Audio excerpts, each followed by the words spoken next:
നമസ്- നമസ്കാരം. ഞാൻ ഡോക്ടർ വിഷ്ണു. ഞാൻ പങ്കജകസ്തൂരി ആയുർവേദ മെഡിക്കൽ കോളേജിൽ നിന്നാണ് എൻ്റെ UG കംപ്ലീറ്റ് ചെയ്തത്. PG ഗവൺമെന്റ് ആയുർവേദ കോളേജ് ട്രിവാൻഡ്രത്ത് നിന്നാണ്. ഇപ്പോൾ KJIAR കോളേജ്, ഗുജറാത്തിലെ KJIAR കോളേജിൽ അസിസ്റ്റന്റ് പ്രൊഫസറായിട്ട് വർക്ക് ചെയ്യുന്നു. ഞാൻ DK ഓൺലൈൻ ടീച്ചിങ് ഫാക്കൽറ്റിയാണ്. ഇപ്പോൾ നമുക്ക് ഇന്ന് ചർച്ച ചെയ്യേണ്ട വിഷയം എന്ന് പറയുന്നത് ഫസ്റ്റ് ഇയറിനെ സംബന്ധിച്ചിടത്തോളം വളരെയധികം ഇമ്പോർട്ടന്റ് ആയിട്ടുള്ള ഒരു അധ്യായമാണ്. ആ അധ്യായത്തിന്റെ പേരാണ് ദ്രവ്യാദി വിജ്ഞാനീയം. ദ്രവ്യാദി വിജ്ഞാനീയം. സോ അതൊരു ഒൻപതാമത്തെ ചാപ്റ്ററാണ് ദ്രവ്യാദി വിജ്ഞാനീയം. സെക്കൻഡ് ടേമിൽ വരുന്ന ഒരു അധ്യായമാണ്. അതായത് അഞ്ചാമത്തെ അധ്യായം വരെ നിങ്ങൾക്ക് അഷ്ടാംഗ ഹൃദയത്തിൽ ഫസ്റ്റ് ടേമിൽ അഞ്ചാമത്തെ അധ്യായം വരെ ഉണ്ട്.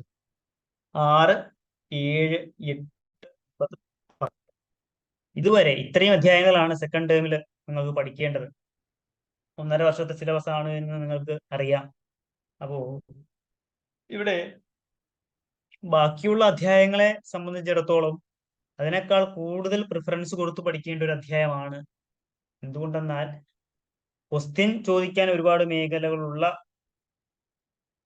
ഒരു അധ്യായമായതുകൊണ്ടും, രണ്ടാമത് പറയാവുന്ന വേറൊരു കാരണം എന്ന് പറഞ്ഞു കഴിഞ്ഞാൽ ഈ അധ്യായത്തിൽ ഇത് നിങ്ങളുടെ ഒരു ബേസ് ആണ്. കാരണം ഇതിൽ വരുന്ന കുറെ ഭാഗങ്ങൾ നിങ്ങൾ സെക്കൻഡ് ഇയറിൽ അല്ലെങ്കിൽ സെക്കൻഡ് പ്രൊഫൈലോട്ട്, ഇപ്പൊ ഇയർ അല്ലല്ലോ, സെക്കൻഡ് പ്രൊഫൈലോട്ട് പോകുമ്പോൾ അവിടെ നിങ്ങൾ കൈകാര്യം ചെയ്യും. കാരണം ഡെഫിനിഷൻസ് ഒക്കെ നിങ്ങൾ പഠിക്കേണ്ടതായിട്ടുണ്ട്. രസം എന്താണ്, ഗുണം എന്താണ്, വീര്യം എന്താണ്, വിഭാഗം എന്താണ്, കർമ്മം എന്താണ്, പ്രഭാവം എന്താണ് എന്നിവയൊക്കെ പറ്റിയുള്ള ധാരണ സെക്കൻഡ് ഇയർ ദ്രവ്യഗുണം അവിടെ നിങ്ങൾക്ക് സബ്ജക്റ്റ് പഠിക്കുമ്പോൾ അത്യാവശ്യമായിട്ട് വേണ്ടതാണ്. അതുകൊണ്ട് തന്നെ ഇത്രത്തോളം ഇമ്പോർട്ടൻറ്റോട് കൂടി പഠിക്കേണ്ട ഒരു ചാപ്റ്ററും കൂടിയാണ്. മാത്രമല്ല ദ്രവ്യം വെച്ചല്ലേ നമ്മൾ ട്രീറ്റ് ചെയ്യുന്നത്. ദ്രവ്യം ബഹുകൽപ്പം ബഹുഗുണം സമ്പന്നം യോഗ്യം ഔഷധം. അവിടെ ഔഷധം എന്ന് പറഞ്ഞാലും ദ്രവ്യം തന്നെയാണ്.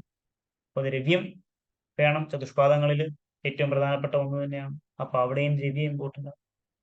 രസം പറയേണ്ട ആവശ്യമില്ല. മാരുതത്തിനെ ഗ്രന്ഥി ചെയ്യണമെങ്കിൽ തത്രാധ്യാമാരുതം ഗ്രന്ഥി. മാരുതത്തിനെ കുറയ്ക്കണമെങ്കിൽ അവിടെ രസം വേണം, വേണ്ടേ? പിത്തത്തിനെ കുറയ്ക്കണമെങ്കിൽ അവിടെ രസം വേണം. കഷായ തിക്തമധുര പിത്തം അന്യേതു കുറുവതേ, ബാക്കിയുള്ളവ കൂട്ടും. നമ്മൾ പഠിച്ചിട്ടുള്ളതാണ്, എക്സ്പ്ലെയിൻ ചെയ്യേണ്ട ആവശ്യമില്ല. അങ്ങനെ വീര്യം, പ്രഭാവം, ഇങ്ങനെ ആയുർവേദത്തെ പറ്റിയുള്ള കുറച്ച് ഞാൻ എന്ന് പറയുന്ന തന്ത്രയുക്തി, അതായത് ആയുർവേദത്തിൽ പറഞ്ഞിട്ടുള്ള കുറെ ടെക്നിക്സുകൾ നിങ്ങൾ ഫസ്റ്റ് അധ്യായം ആയുഷ്കാമി അധ്യായത്തിൽ അവിടെ പരിചയപ്പെട്ടതിന് ശേഷം ആ പരിചയപ്പെട്ട സാധനങ്ങളെ ഡീറ്റെയിൽഡ് ആയിട്ട് എക്സ്പ്ലെയിൻ ചെയ്യുന്ന ഒരു അധ്യായമാണ് ഈ അധ്യായം. അതായത് ദ്രവ്യാദി വിജ്ഞാനീയം എന്ന് പറയുന്ന 9ാമത്തെ അധ്യായം. ഇത് 9ാമത്തെ അധ്യായമാണ് എന്ന് നിങ്ങൾക്ക് ആലോചിച്ച് വെക്കാനായിട്ട് വേണമെങ്കിൽ നിങ്ങൾക്ക് എന്തെങ്കിലും കോഡ് ഉണ്ടാക്കാം. നിങ്ങൾ നിങ്ങളുടേതായ കോഡുകൾ ഉണ്ടാക്കി കഴിഞ്ഞാൽ അത് വളരെയധികം നല്ല കാര്യം. കാരണം നിങ്ങൾ മറക്കില്ല എന്നുള്ളത് കൊണ്ട് തന്നെ. പക്ഷേ ഞാൻ ഒരു കോഡ് പറഞ്ഞു കഴിഞ്ഞാൽ അത് നിങ്ങൾക്ക് അതിൽ രണ്ട് കാര്യമുണ്ടാവും, അതായത് രണ്ട് ഗുണങ്ങൾ ഉണ്ടാവും. ഇപ്പൊ ഉണ്ണിയപ്പം തിന്നു കഴിഞ്ഞാൽ രണ്ട് ഗുണങ്ങൾ ഉണ്ടാകും എന്ന് പറയുന്നത് പോലെ ഞാനൊരു കോഡ് ഇങ്ങനെ പറയുകയാണ്. 9ാമത്തെ അധ്യായം എന്താണ്? ദ്രവ്യാദി വിജ്ഞാനീയം എന്ന് പറയുമ്പോൾ ദ്രവ്യം ശ്രേഷ്ഠമാണ് എന്ന് പറയുന്നതിന് വേണ്ടി സുശ്രുത സംഹിതയിൽ 40ാമത്തെ അധ്യായത്തിൽ ദ്രവ്യമാണ് ശ്രേഷ്ഠം എന്ന് പറയാനായിട്ട് ആചാര്യൻ സുശ്രുതൻ 9 കാരണങ്ങൾ പറയുന്നു.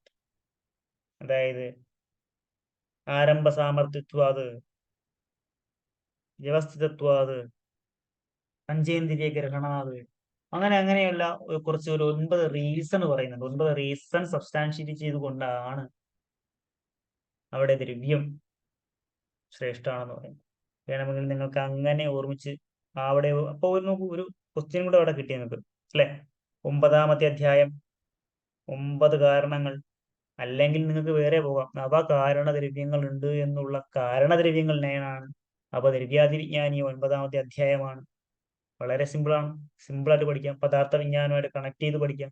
കാരണദ്രവ്യങ്ങൾ ഒമ്പതാം. കാരണം ഈ ചാപ്റ്ററിൽ നിങ്ങൾ പഠിക്കുന്നത് കാരണദ്രവ്യങ്ങളെ പറ്റിയല്ല, കാര്യദ്രവ്യങ്ങളെ പറ്റി. കാര്യദ്രവ്യം കാഠിന്യാത്മനക്കാലോ ദിശശ്ച ദ്രവ്യ സംഗ്രഹേ എന്ന് നിങ്ങൾ കാരണദ്രവ്യങ്ങൾ ചരക സംഹിത സൂത്രസ്ഥാനം ആദ്യത്തെ അധ്യായം ദീർഘം ജീവിത അധ്യായത്തിൽ പഠിക്കുമ്പോൾ അവിടെ കാര്യദ്രവ്യമായിട്ട് പറയുന്നത് എന്താ? സ ഇന്ദ്രിയം, ക്ഷേന്ദ്രിയം ചേതനം, നിരിന്ദ്രിയം അചേതനം എന്നും കിഞ്ചിത് ദോഷം പ്രശമനം, കിഞ്ചിത് ധാതു പ്രദൂഷണം, സ്വസ്ഥപ്രത്യഗതം, കിഞ്ചിത് ദ്രവ്യം ത്രിവിധമുച്യത എന്നും ദ്രവ്യങ്ങളെ പിന്നെ അങ്ങനെ അങ്ങനെ അങ്ങനെ ക്ലാസിഫൈ ചെയ്തുകൊണ്ടിരിക്കുക അല്ലെ? അങ്ങനെയാണല്ലോ. ശമനം ഗോവനം സ്വസ്ഥഹിതം ദ്രവ്യം ഇത് ത്രിത എന്ന ആയുഷ്കാമ്യ അധ്യായം ഫസ്റ്റ് ചാപ്റ്ററിൽ പറയുന്നു. ശമനം കോപനം സ്വസ്ഥഹിതം അങ്ങനെ ഒരു 3 ക്ലാസിഫിക്കേഷൻ പറയുന്നു. ഔഷധം പറയുമ്പോൾ ശോധനം ശമനം ചെയ്തി അങ്ങനെ ഒരു ക്ലാസിഫിക്കേഷൻ. അത് വേറൊരു. പിന്നെ അത് പോട്ടെ. ദ്രവ്യങ്ങളെ പറ്റി പറയുമ്പോൾ ശമനം കോപനം സ്വസ്ഥഹിതം എന്ന് തന്നെയാണ് അഷ്ടാംഗ ഹൃദയകാരനും പറഞ്ഞിരിക്കുന്നത്. അപ്പൊ 9 നമുക്ക് ആലോചിച്ച് വയ്ക്കാൻ എന്താണ് എളുപ്പ വഴി എന്ന് പറയാനാണ് ഞാനിത് ഇവിടെ എക്സ്പ്ലെയിൻ ചെയ്തത്. എളുപ്പവഴി ആണോ ഇല്ലയോ എന്ന് ഞാൻ പറയില്ല. അത് നിങ്ങൾക്ക് അതുകൊണ്ട് ഗുണങ്ങൾ ഉണ്ടാകുന്നുണ്ട്. കാരണം നമ്പേഴ്സ് ആണ് എന്നുള്ളത് കൊണ്ട് തന്നെ. നമ്പേഴ്സ് എപ്പോഴും MCQ അത്യാവശ്യമാണ്. നിങ്ങൾ PGക്ക് പ്രിപ്പയർ ചെയ്യുകയാണെങ്കിൽ പോലും നിങ്ങൾക്ക് നമ്പേഴ്സിനെ കുറിച്ചുള്ള ഒരു ധാരണ ഉണ്ടാകേണ്ടത് അത്യന്താപേക്ഷിതമാണ്. മനസ്സിലായില്ലേ? അപ്പൊ നമുക്ക് ചാപ്റ്ററിലേക്ക് കിടക്കാം. ഞാൻ സ്ക്രീൻ ഷെയർ ചെയ്യാൻ പോവുകയാണ്. അപ്പൊ നമ്മുടെ അധ്യായത്തെ പറ്റി ഞാൻ പറഞ്ഞു. മാത്രാശുദ്ധി അധ്യായത്തിന് ശേഷം, അതായത് അന്നസ്വരൂപ വിജ്ഞാനീയം, അതിനുശേഷം അന്നരക്ഷാധ്യായം, പിന്നെ പോകുമ്പോ മാത്രാശുദ്ധി അധ്യായം, അതിനുശേഷമാണ് ദ്രവ്യാദി വിജ്ഞാനീയം പറഞ്ഞിരിക്കുന്നത് അല്ലെ? അപ്പോ അതായത് ആഹാരം കഴിക്കുമ്പോൾ നമ്മൾ ആഹാരാദിയായിട്ടുള്ള കാര്യങ്ങളിൽ നമ്മൾ രസബീജ വിഭാഗ പ്രഭാവങ്ങളെ പരീക്ഷണം ചെയ്യണം എന്ന് പറഞ്ഞുകൊണ്ടാണ് കാരണതത്തൻ അതിന്റെ കമന്ററി പാർട്ട് പറഞ്ഞിരിക്കുന്നത്. ഇതൊക്കെ നമ്മൾ പരീക്ഷണം ചെയ്യണം, എക്സാമിൻ ചെയ്യണം. പരീക്ഷ, ആഹാര പരീക്ഷ ചെയ്യുന്നത് പോലെ അവിടെ രസം ബീജ വിഭാഗ പ്രഭാവങ്ങൾ പരീക്ഷണം ചെയ്യണോ എന്നാണ് പറഞ്ഞിരിക്കുന്നത്. സോ ദ്രവ്യ ആദിയായിട്ടുള്ള വിജ്ഞാനങ്ങൾ, എന്ന് പറയുമ്പോൾ എന്തൊക്കെയാ അവിടെ വരിക? ദ്രവ്യ ആദികള്, ദ്രവ്യം, രസം, ഗുണം, വീര്യം, വിഭാഗം, പ്രഭാവം, അങ്ങനെയുള്ള ഇതേപ്പറ്റിയുള്ള വിജ്ഞാന നോളജ് അത് നൽകുന്ന ചാപ്റ്റർ ദ്രവ്യാദി വിജ്ഞാനീയം, 9ാമത്തെ ചാപ്റ്റർ. മനസ്സിലായി കാണുമെന്ന് വിശ്വസിക്കുന്നു. നമുക്ക് വേണമെങ്കിൽ ഒരു പാഞ്ചഭൗതികത്വം അതിനൊരു ഫാർമക്കോളജി ആയിട്ട് കോറിലേറ്റ് ചെയ്യാവുന്നതാണ്. രസത്തിന്റെ ടേസ്റ്റ് എന്നോ നിങ്ങൾ ഗുണത്തിന്റെ പ്രോപ്പർട്ടി എന്നൊക്കെ പല പല ടെസ്റ്റുകളിൽ പറയുന്നുണ്ട്. അപ്പോൾ നിങ്ങൾ അത് ഫസ്റ്റ് ഇയറിനെ സംബന്ധിച്ചിടത്തോളം നിങ്ങൾ അങ്ങനെ അതങ്ങ് കാണാതെ പഠിക്കുക. വിഭാഗത്തെ മെറ്റബോളിക് ഇഫക്റ്റ് എന്നും വീര്യത്തെ പൊട്ടൻസി എന്നും പ്രഭാവം എന്ന് പറയുന്ന ഒരു സ്പെഷ്യൽ പ്രോപ്പർട്ടി ആയിട്ടൊക്കെ എക്സ്പ്ലെയിൻ ചെയ്യുന്നുണ്ട്. അപ്പൊ നമുക്ക് ചാപ്റ്ററിന്റെ പൊസിഷൻ നമ്മൾ നോക്കിക്കഴിഞ്ഞു. ദ്രവ്യാദി വിജ്ഞാനീയത്തിൽ ദ്രവ്യം നന്നായി എക്സ്പ്ലെയിൻ ചെയ്ത് കഴിഞ്ഞതിന് ശേഷം രസം എക്സ്പ്ലെയിൻ ചെയ്യാൻ പോകും. അപ്പോ പ്രശ്നം വരും. എന്താ പ്രശ്നം വരിക? രസം എന്ന് പറഞ്ഞാൽ പെട്ടെന്ന് അങ്ങ് തീരില്ല. രസത്തിന്റെ classification 63 type permutation and combination രസത്തിന്റെ ഭേദം, ഒരുപാട് ഭേദം പറയുന്നുണ്ട്. അപ്പൊ നമുക്ക് അവിടെ ആ ഒരു ചാപ്റ്റർ ദ്രവ്യാദി വിജ്ഞാനീയം എന്ന് പറയുന്ന അധ്യായം വളരെ വാസ്റ്റായി പോകും. അപ്പൊ അതിനെ നമ്മൾ ലഘൂകരിക്കുക. തേഭ്യോ അതി വിപ്രകീർണേഭ്യോ പ്രീതി സാരദ്രോസ്യം പേതി അഷ്ടാംഗഹൃദയം നാദി സംശയ വിസ്തരം. അതുപോലെ കുറച്ചങ്ങ് സംക്ഷേപിക്കും. അപ്പൊ നമുക്ക് ആ ചാപ്റ്റർ വലുതാക്കുന്നതിന് പകരം നമ്മൾ എന്ത് ചെയ്യും? രസം വളരെ വലുതായത് കൊണ്ട്, രസം ഒരുപാട് കൈകാര്യം ചെയ്യുന്ന ടോപ്പിക് ആയതുകൊണ്ടും, രസം വെച്ചിട്ടാണ് നമ്മൾ എന്ത് ചെയ്യുന്നത്, ട്രീറ്റ്മെന്റ് ചെയ്യുന്നത് എന്നുള്ളതൊക്കെ കൊണ്ട് തന്നെ രസത്തിന് ഒരു പ്രത്യേക പരിഗണന കൊടുത്തുകൊണ്ട് രസഭേദീയം എന്ന് പറയുന്ന അധ്യായം നമുക്ക് പ്രത്യേകം എടുത്ത് അഷ്ടാംഗഹൃദയത്തിൽ കാണാൻ സാധിക്കും. സെയിം ആത്രേയ ഭദ്രകാപ്യം എന്ന് പറയുന്ന അധ്യായത്തില് പക്ഷേ ദ്രവ്യത്തെയും രസത്തെയും വീര്യത്തെയും വിഭാഗങ്ങളും കൂടെ ചേർത്തിട്ട് ഒരു അധ്യായമായിട്ട് സൂത്രസ്ഥാനത്തിൽ 26th ചാപ്റ്റർ, അത് നിങ്ങൾ സെക്കൻഡ് ഇയറിൽ പഠിക്കും. അവിടെ അങ്ങനെ എക്സ്പ്ലെയിൻ ചെയ്യുന്നു. സുശ്രുതം നോക്കുക കഴിഞ്ഞാലും ഇത് തന്നെയാണ് ഞാൻ പറഞ്ഞു. 40ാമത്തെ അധ്യായം പറയുമ്പോൾ അവിടെ ദ്രവ്യ രസ ഗുണ വീര്യ വിഭാഗ വിജ്ഞാനീയം പറഞ്ഞതിന് ശേഷം 41ാമത്തെ അധ്യായം പറയുമ്പോൾ അവിടെ ദ്രവ്യാദി വിജ്ഞാനിയെ ദ്രവ്യത്തെ സ്പെഷ്യലൈസ് ചെയ്ത് പറയും, പിന്നെ രസത്തെ സ്പെഷ്യലൈസ് ചെയ്ത് പറയും 43ാമത്തെ അധ്യായത്തിൽ. പിന്നെ വമനത്തിൽ വിരേചനം അങ്ങനെ പോകും, പിന്നെ അന്നപാനത്തോട്ട് പോകും. ദ്രവ ദ്രവത്തെ പറ്റി പിന്നെ ആഹാരദ്രവ്യങ്ങളെ പറ്റി. അതായത് നമ്മൾ അഷ്ടാംഗത്തിലും അങ്ങനെ തന്നെ പോകുന്നേ. ആഹാരം ദ്രവദ്രവ്യാദി വിജ്ഞാനീയം, പിന്നെ അന്നസ്വരൂപ വിജ്ഞാനീയം, അതുപോലെ സുശ്രുതനും അങ്ങനെയാ ഫോളോ ചെയ്യും. നമുക്ക് സുശ്രുതന്റെ അഭിപ്രായം ആവശ്യമില്ല. ഞാനിത് കൂടുതൽ എക്സ്ട്രാ പോയിന്റ് പറയുന്നത് ഒരു നിങ്ങൾക്ക് നോളജ് ആയിക്കോട്ടെ, അല്ല എങ്കിൽ എൻട്രൻസിന് പഠിക്കേണ്ടവർക്ക് കുറച്ച് ഇമ്പോർട്ടൻസ് കൊടുത്തുകൊണ്ട് ഞാൻ അങ്ങനെ കുറച്ച് പോയിന്റ് പറഞ്ഞു എന്ന് മാത്രം എടുത്താൽ മതി. ഓക്കെ, അപ്പൊ നമ്മൾ നോക്കുമ്പോൾ ഫസ്റ്റ് ശ്ലോകം തുടങ്ങുകയാണ്. ഇവിടെ ദ്രവ്യാദി വിജ്ഞാനി അധ്യായം വ്യാഖ്യാസ്യാമഹ ഇതി സ്മാഹുരാത്രാദയോ മഹർഷേക, എല്ലാ ശ്ലോകങ്ങളിലും ആദ്യമായിട്ട് പറയുന്നതാണ്. അപ്പൊ നമുക്ക് അവിടെ അധികം എക്സ്പ്ലനേഷന്റെ ആവശ്യം വരുന്നില്ല. അവിടെ വരുന്നത് ദ്രവ്യാദി വിജ്ഞാനീയത്തെ കുറിച്ച്, ദ്രവ്യാദികളുടെ വിജ്ഞാനീയത്തെ കുറിച്ച് പറയുന്ന അധ്യായമാണ്. അപ്പൊ അവിടെ അധികരണ തന്ത്രയുക്തിയാണ്. തന്ത്രയുക്തി 32 36 അഭിപ്രായങ്ങളൊക്കെ നിങ്ങൾ പഠിച്ചിട്ടുണ്ടാകും. 36 ചരകനും 32 സുശ്രുതനും 18 ഹരിശ്ചന്ദ്രനാവുമ്പോൾ 40 അങ്ങനെയൊക്കെ നമ്പർ നിങ്ങൾ പഠിച്ച് ആദ്യത്തെ ടേമിന് അറിഞ്ഞിരിക്കേണ്ടതാണ്. അല്ലെങ്കിൽ അത് വൈവയ്ക്ക് ചോദിക്കും. കാരണം തന്ത്രയുക്തി വൈവയ്ക്ക് ഒരു അത്യന്താപേക്ഷിതമായിട്ടുള്ള കാര്യമാണ്. അവിടെ ഒരു 15 മാർക്ക് സംതിങ് തന്ത്രയുക്തിക്ക് വേണ്ടി മാത്രമുള്ളതാണ്. അതുകൊണ്ട് തന്ത്രയുക്തി വളരെയധികം അത്യാവശ്യം പഠിച്ചിരിക്കേണ്ട കാര്യമാണ്. ഇവിടെ ആ അധികരണത്തെ പറ്റി പറഞ്ഞിരിക്കുന്നു. എന്താ അധികരണം? ദ്രവ്യാദികളെ എക്സ്പ്ലെയിൻ ചെയ്യുന്നു എന്നതാണ് അധികരണം. മനസ്സിലായില്ലേ? അപ്പോൾ നമുക്ക് ആദ്യത്തെ ശ്ലോകത്തിലേക്ക് കടക്കുമ്പോൾ ദ്രവ്യമേവ രസാദീനാം ശ്രേഷ്ഠം തേഹി തഥാശ്രയ, അങ്ങനെയാ തോന്നുന്നേ. പഞ്ചഭൂതാത്മകം തത്തു ക്ഷ്മാമധിഷ്ഠായതേ ദെൻ അംബുയോന്യഗ്നിപവനനവസാം സമവായതയ തൻനിർവൃത്തിർവിശേഷശ്ച വ്യപദേശസ്തു ഭൂയസ എന്നാണ് ശ്ലോകം. അപ്പൊ നമ്മള് നോക്കുമ്പോ ക്വസ്റ്റ്യൻ നമുക്ക് ഈ ചാപ്റ്ററിൽ എന്തൊക്കെ പ്രതീക്ഷിക്കാം? ഞാൻ അത് ആദ്യം അതിനെപ്പറ്റി പറയാം. MCQ പല മേഖലകളിൽ നിന്നുണ്ടാകാം. ഫസ്റ്റ് ക്വസ്റ്റ്യൻസ് എന്തൊക്കെ പ്രതീക്ഷിക്കാം? ദ്രവ്യത്തിന്റെ ശ്രേഷ്ഠതയെ പറ്റി പറയുക, 5 mark. Write about the superiority of dravya, shreshthata of dravya. പിന്നെ പറയാം വീര്യം, explain the concept of veerya. അവിടെ നിങ്ങൾ വീര്യത്തെ പറ്റി എക്സ്പ്ലെയിൻ ചെയ്യുമ്പോൾ എന്താ ചെയ്യേണ്ടേ? ഫസ്റ്റ് ചാപ്റ്റർ ആയുഷ്കാമിക അധ്യായവും കൂടെ കമ്പയർ ചെയ്തുകൊണ്ട് എക്സ്പ്ലെയിൻ ചെയ്യണം. അവിടെ എന്നെ പറ്റി രസങ്ങൾ തുടങ്ങുന്നത്. ഇപ്പോൾ രസങ്ങളെ പറ്റി ചോദിച്ചു കഴിഞ്ഞാലും രസങ്ങളെ പറ്റിയുള്ള ഒരു ആദ്യത്തെ എക്സ്പ്ലനേഷൻ നൽകുന്നത് അവിടെയാണ്. എന്താണ് രസം എന്നൊന്നും പറയുന്നില്ല, രസങ്ങളെ പറ്റി. രസാഹാസ്വാദം ലവണ തിക്ത ഉഷ്ണ കഷായ യഥാപൂർവം ബലാവഹ എന്ന് അവിടെ പറയുന്നുണ്ട്. അതുപോലെ വിഭാഗം എന്താണ് എന്ന് പറയുന്നില്ലെങ്കിൽ പോലും വിഭാഗത്തിന്റെ ഒരു ബേസ് ആദ്യം ആ ടേം നിങ്ങളെ പരിചയപ്പെടുത്തി തരുന്നത് അവിടെയാണ്. ആ ടേം പരിചയപ്പെടുത്തിയിട്ട് പിന്നീട് ആചാര്യൻ അറിയാം ഇത് പിന്നീട് നന്നായി എക്സ്പ്ലെയിൻ ചെയ്യേണ്ട സാധനമാണ് എന്നുള്ളത് കൊണ്ട് അത് വളരെ മനോഹരമായി ഈ ചാപ്റ്ററിൽ എക്സ്പ്ലെയിൻ ചെയ്യും. അത് വീര്യത്തിന്റെ കേസ് ആയാലും അങ്ങനെ തന്നെയാണ്. പ്രഭാവം എന്ന് പറയുന്ന ഭാഗം ആയുഷ്കാമീയത്തില് അങ്ങനെ പറയുന്നില്ല എങ്കിൽ പോലും പ്രഭാവം എന്ന് പറയുന്ന കൺസെപ്റ്റ് ഈ ചാപ്റ്ററിലാണ് പറയുന്നത്. അപ്പൊ നമുക്കവിടെ പ്രതീക്ഷിക്കാവുന്ന 5 മാർക്കിന്റെ ക്വസ്റ്റ്യൻ ദ്രവ്യത്തിന്റെ ശ്രേഷ്ഠതയാണ്. പിന്നെ പ്രതീക്ഷിക്കാവുന്ന ക്വസ്റ്റ്യൻ വീര്യ കൺസെപ്റ്റ് എക്സ്പ്ലെയിൻ ചെയ്യുക എന്നതാണ്. അപ്പൊ വീര്യ കൺസെപ്റ്റ് എക്സ്പ്ലെയിൻ ചെയ്യുമ്പോൾ അവിടെ എന്തൊക്കെ ഉൾക്കൊള്ളിക്കാം അത് ഞാൻ വരും ടൈമിൽ പറയും. വിഭാഗത്തെ പറ്റി എക്സ്പ്ലെയിൻ ചെയ്യുക, അവിടെ എന്തൊക്കെ ഉൾപ്പെടുത്തും. അവിടെയൊക്കെ നമ്മൾ ഫസ്റ്റ് ചാപ്റ്ററിലെ പോയിന്റുകൾ ഉൾപ്പെടുത്തിക്കൊണ്ട് വേണം ഈ ചാപ്റ്ററിലെയും കൂടെ ശ്ലോകങ്ങളും അതിന്റെ മീനിങ്ങും ഉൾപ്പെടുത്തി കഴിഞ്ഞാൽ മാർക്ക് നോക്കുന്നവർക്ക് വളരെ സന്തോഷമാവും. നിങ്ങൾക്ക് നല്ല മാർക്ക് ലഭിക്കും, നിങ്ങൾക്ക് നല്ല നോളജ് ലഭിക്കും. പ്രഭാവവും അങ്ങനെ തന്നെയാണ്. പ്രഭാവവും ഒരുപാട് എക്സ്പ്ലെയിൻ ചെയ്ത് മനോഹരമായി എക്സ്പ്ലെയിൻ ചെയ്ത് ചാപ്റ്ററിൽ എക്സ്പ്ലെയിൻ ചെയ്യുന്നുണ്ട്.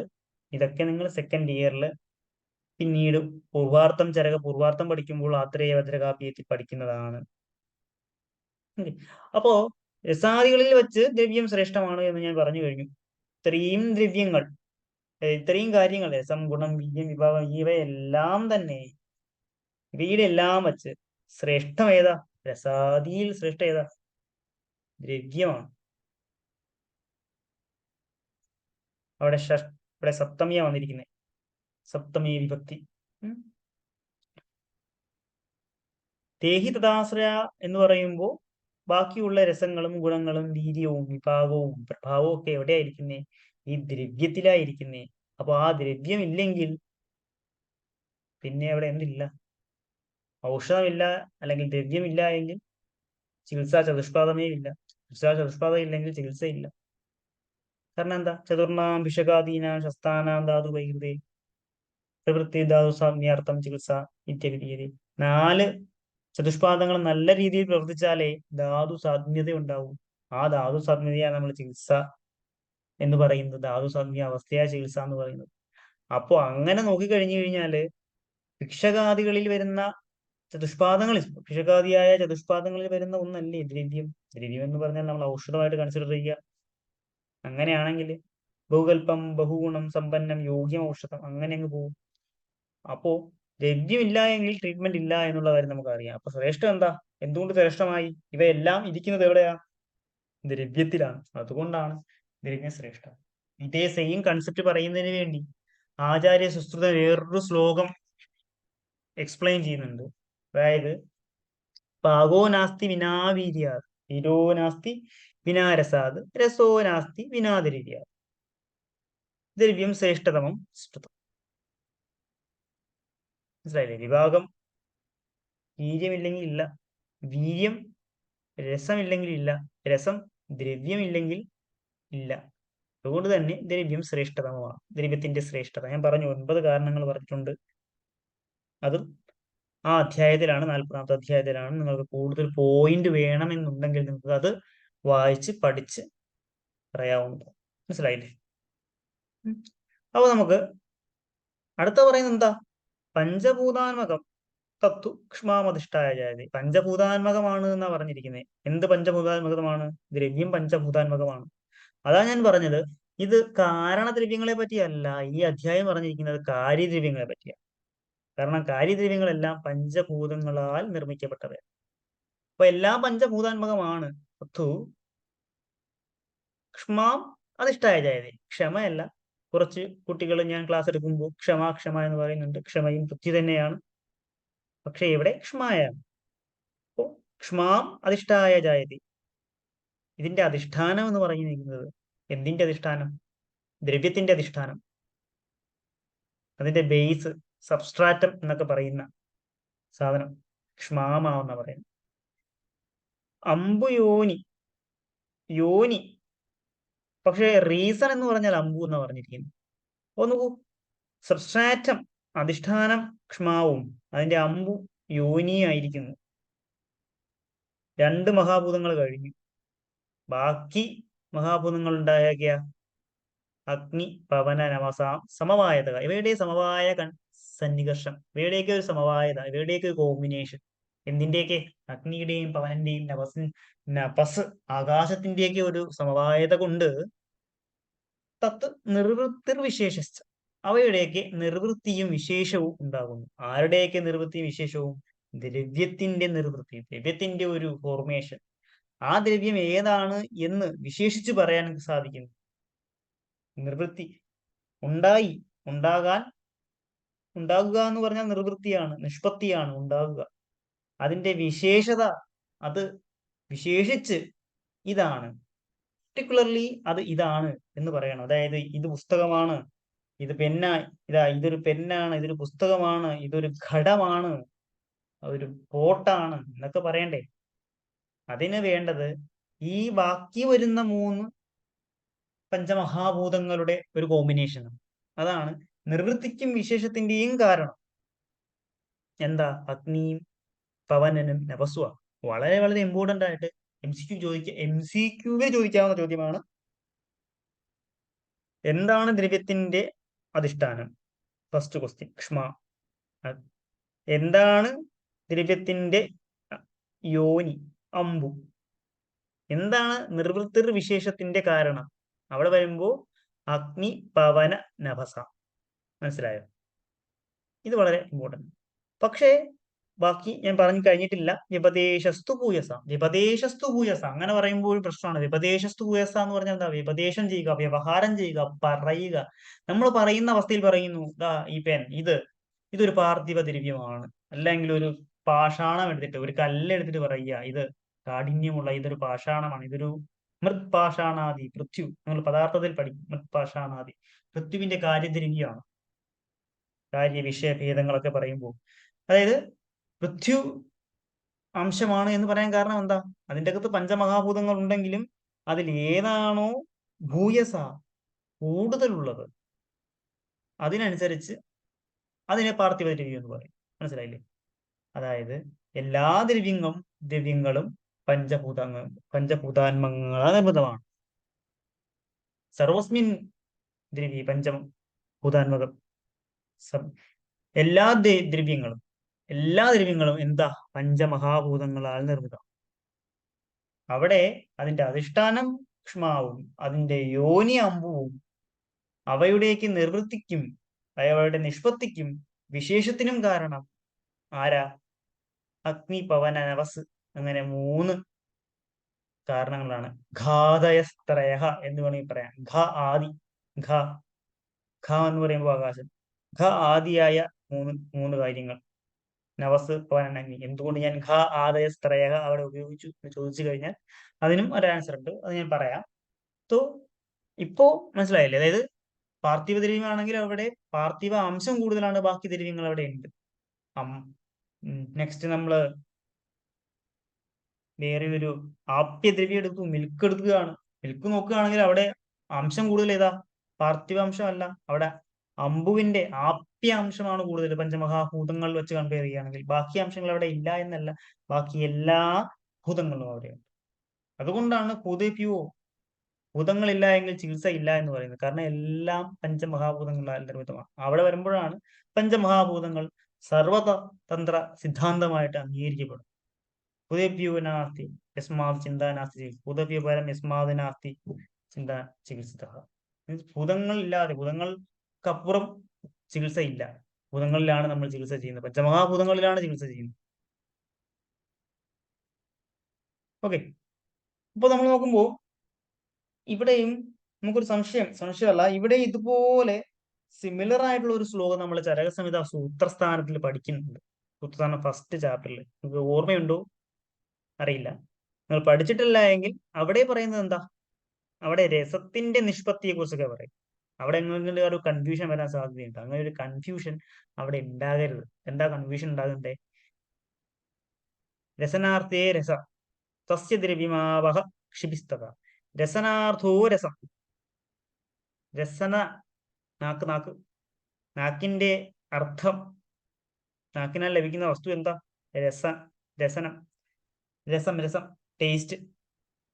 അപ്പൊ രസം എന്ന് പറയുന്ന ഒരു വസ്തു നമ്മൾ എടുത്തു കഴിഞ്ഞാൽ അതിന്റെ ദ്രവ്യം, എന്തിന്റെ ദ്രവ്യം? നിർവൃത്തിയുടെ ദ്രവ്യം.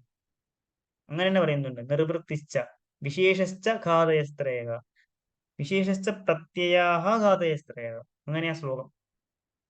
അപ്പോ അവയുടെ നിർവൃത്തിക്ക് കാരണം അമ്പുവും പൃഥ്വിയുമാണ് എന്ന് പറഞ്ഞിരിക്കുന്നു. അമ്പു എന്ന് പറഞ്ഞാൽ ജലം, പൃഥ്വി ഭൂമി. അപ്പൊ എല്ലാ രസങ്ങളിലും പ്രധാനമായിട്ടിരിക്കുന്നത് അമ്പു എന്ന് പറഞ്ഞിരിക്കുന്ന മഹാഭൂതമാണ്. അതിനോടുകൂടി എപ്പോഴും അസോസിയേറ്റ് ചെയ്ത് കൊണ്ട് ആര് കാണും? എപ്പോഴും പൃഥ്വി ഉണ്ടായിരിക്കും. അത് നിങ്ങൾ അന്യോന്യ അനുപ്രവേശമൊക്കെ പഠിക്കുമ്പോൾ പഠിക്കുന്നതാണ്. അങ്ങനെ ഉണ്ടാവും, എപ്പോഴും അസോസിയേറ്റ് ചെയ്തുകൊണ്ട് നിൽക്കാവുന്ന ഒരു ടെൻഡൻസി ഉണ്ട്. അപ്പോൾ അസോസിയേറ്റ് ചെയ്തുകൊണ്ട് അമ്പുവിനോടൊപ്പം ആര് നിൽക്കും? പൃഥ്വി നിൽക്കും. അതുകൊണ്ടാണ് രസം ഉണ്ടായത്. അപ്പോൾ രസം അപ്പോൾ അവിടെ ഉണ്ടായതേ ഉള്ളൂ. അവിടെ ഒരു ടേസ്റ്റ് സെൻസേഷൻ നമുക്ക് അവിടെ ലഭിക്കണം. അപ്പോ ആ ടേസ്റ്റ് സെൻസേഷൻ എത്രമാത്രം, ഇപ്പൊ അവിടെ ടേസ്റ്റ് ഉണ്ടായി, ആ ടേസ്റ്റുകളുടെ നിർവൃത്തി ഉണ്ടായി. അതായത് അമ്ലരസമാണോ? അമ്ലരസം ഉണ്ടായി. എങ്ങനെയാ? ക്ഷ്മാംബു അഗ്നിഷ്മ അമ്പുതേജ. അങ്ങനെ ഒരു ശ്ലോകം നെക്സ്റ്റ് രസവേദി അധ്യായത്തിൽ. അതായത് പൃഥ്വിയും അപ്പം ചേർത്തപ്പോ മധുരരസം ഉണ്ടായി. അത് എത്രമാത്രം മധുരമാണ്, സ്വീറ്റർ ആണോ, സ്വീറ്റസ്റ്റ് ആണോ, അങ്ങനെയൊക്കെ പറയണ്ടേ. അതാണ് അവിടുത്തെ വിശേഷത്വം. അപ്പൊ അവിടുത്തെ വിശേഷത്തെ നിർണയിക്കുന്നത് ബാക്കി വരുന്ന 3 അഗ്നി, പവന, നവസം, ഘാതയത്രയ പ്രത്യയം എന്ന് പറയും. പ്രത്യയം എന്ന് പറയാൻ കാരണം ഘാതയത്രയങ്ങളാണ് ബാക്കിയുള്ളവയുടെയൊക്കെ എന്ത് നിർണയിക്കുന്നത്? ബാക്കിയുള്ള, അതായത് ഈ പറയുന്ന രസങ്ങളുടെ വിശേഷത. എത്രമാത്രം അമ്ലരസമുണ്ട്, ഇത്രമാത്രം തരമാണോ, തമമാണോ, അങ്ങനെയൊക്കെ പറയാം.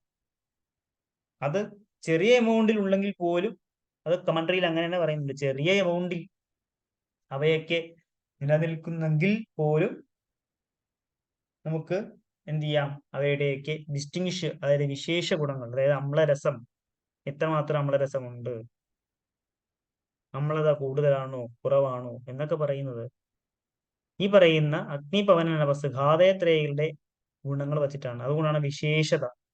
അപ്പൊ നമുക്കിവിടെ തെറ്റാവുന്ന ക്വസ്റ്റ്യൻ എന്താ? ദ്രവ്യം പഞ്ചഭൂതാത്മകമാകുമ്പോൾ ഇതിപ്പോ ഇവിടെ രസങ്ങളെ പറ്റി പറയുമ്പോൾ രസങ്ങളുടെ നിർവൃത്തിക്ക് വേണ്ടത് പൃഥ്വിയും അമ്പുവും, വിശേഷതയ്ക്ക് വേണ്ടത് ഘാതേത്രയങ്ങളും. പക്ഷെ കമന്ററി സെക്ഷനിൽ നിങ്ങൾ കുറച്ച് ഇപ്പോൾ നിങ്ങൾ ഇങ്ങനെ പഠിക്കൂ. കമന്ററി സെക്ഷനിൽ പിന്നെയും പറയുന്നുണ്ട് വിശേഷതയ്ക്ക് പൃഥ്വി അമ്പ് കാരണമാകുന്നുണ്ട് എന്ന് കമന്ററി സെക്ഷൻ പറയുമ്പോൾ ചക്രവാണി പറയുന്നുണ്ട്. എന്നിരുന്നാലും പക്ഷേ ദ്രവ്യത്തെ സംബന്ധിച്ചിടത്തോളം അതിന്റെ അധിഷ്ഠാനം പൃഥ്വിയും അതിന്റെ യോനി അമ്പുവും അവയുടെ നിർവൃത്തി വിശേഷത്തിന് കാരണം ആരുമാണ്?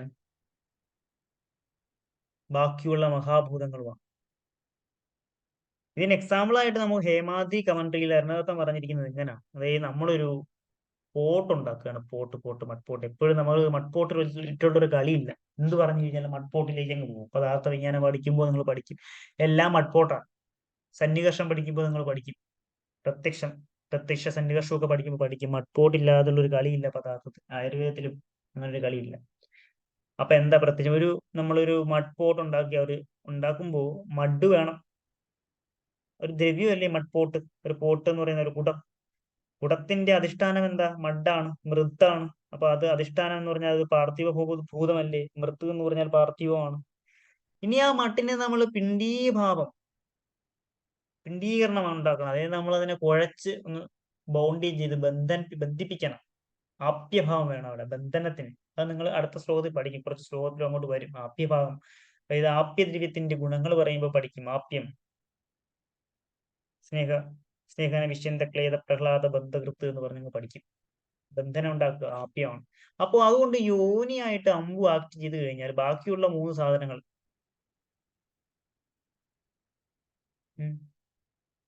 സോ പിന്നെ നമുക്കുള്ള എന്താ? ബാക്കി യോനി ഉണ്ടായിക്കഴിഞ്ഞു. ബാക്കി അഗ്നിയും പവനും നവസുമാണ്. ഇപ്പൊ ഈ 3 പേരുടെ കോമ്പിനേഷൻ ഉണ്ടല്ലോ, ഇവ 3 പേരുടെ കോമ്പിനേഷൻ കൊണ്ടാണ് എന്ത് സംഭവിക്കുന്നത് എന്നാ പറഞ്ഞിരിക്കുന്നത്? നിർവൃത്തിയും വിശേഷതയും സംഭവിക്കുന്നത്. നിർവൃത്തി എന്ന് പറയുമ്പോൾ അവ പൂർണ്ണ ആകാരമായി മാറി. അതായത് കുടം എന്ന് പറയുന്ന ഒരു പൂർണ്ണ സ്ട്രക്ചർ ഉണ്ടായി. നേരത്തെ മഡായിരുന്നു, മട്ടിൽ വെള്ളം എടുത്ത് തന്നെ ബന്ധിപ്പിച്ച് ഒരു പിണ്ഡീഭാവം ആക്കി, എന്നിട്ട് അതിനെ ഷേപ്പ് ചെയ്തെടുത്തു. അപ്പൊ അതാണ് അതിന്റെ നിർവൃത്തി. അവിടെ നിർവൃത്തി ഉണ്ടായി. ഇനി ആ മട്ടിനെ നമ്മൾ വിശേഷതയിലേക്ക് പോകുമ്പോൾ എങ്ങനെയാ?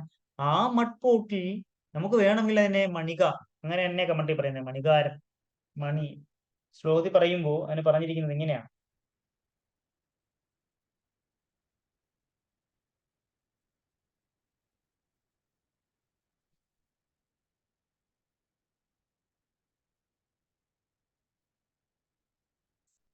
അതായത് മണിക, കരക, ശരാവം. മണിക, കരകം, ശരാവം, അങ്ങനെ പറയും. മണിക എന്ന് പറഞ്ഞാൽ വലിയൊരു പോട്ടാണ്. വലിയൊരു പോട്ടാക്കി മാറ്റണം. അതാണ് വിശേഷത. അതിന്റെ വിശേഷത്വമാണ്. അതായത് മൃത്തായിരുന്ന അവസ്ഥയിൽ നിന്നത് വിശേഷസ്ഥ അവസ്ഥയിലെത്തി.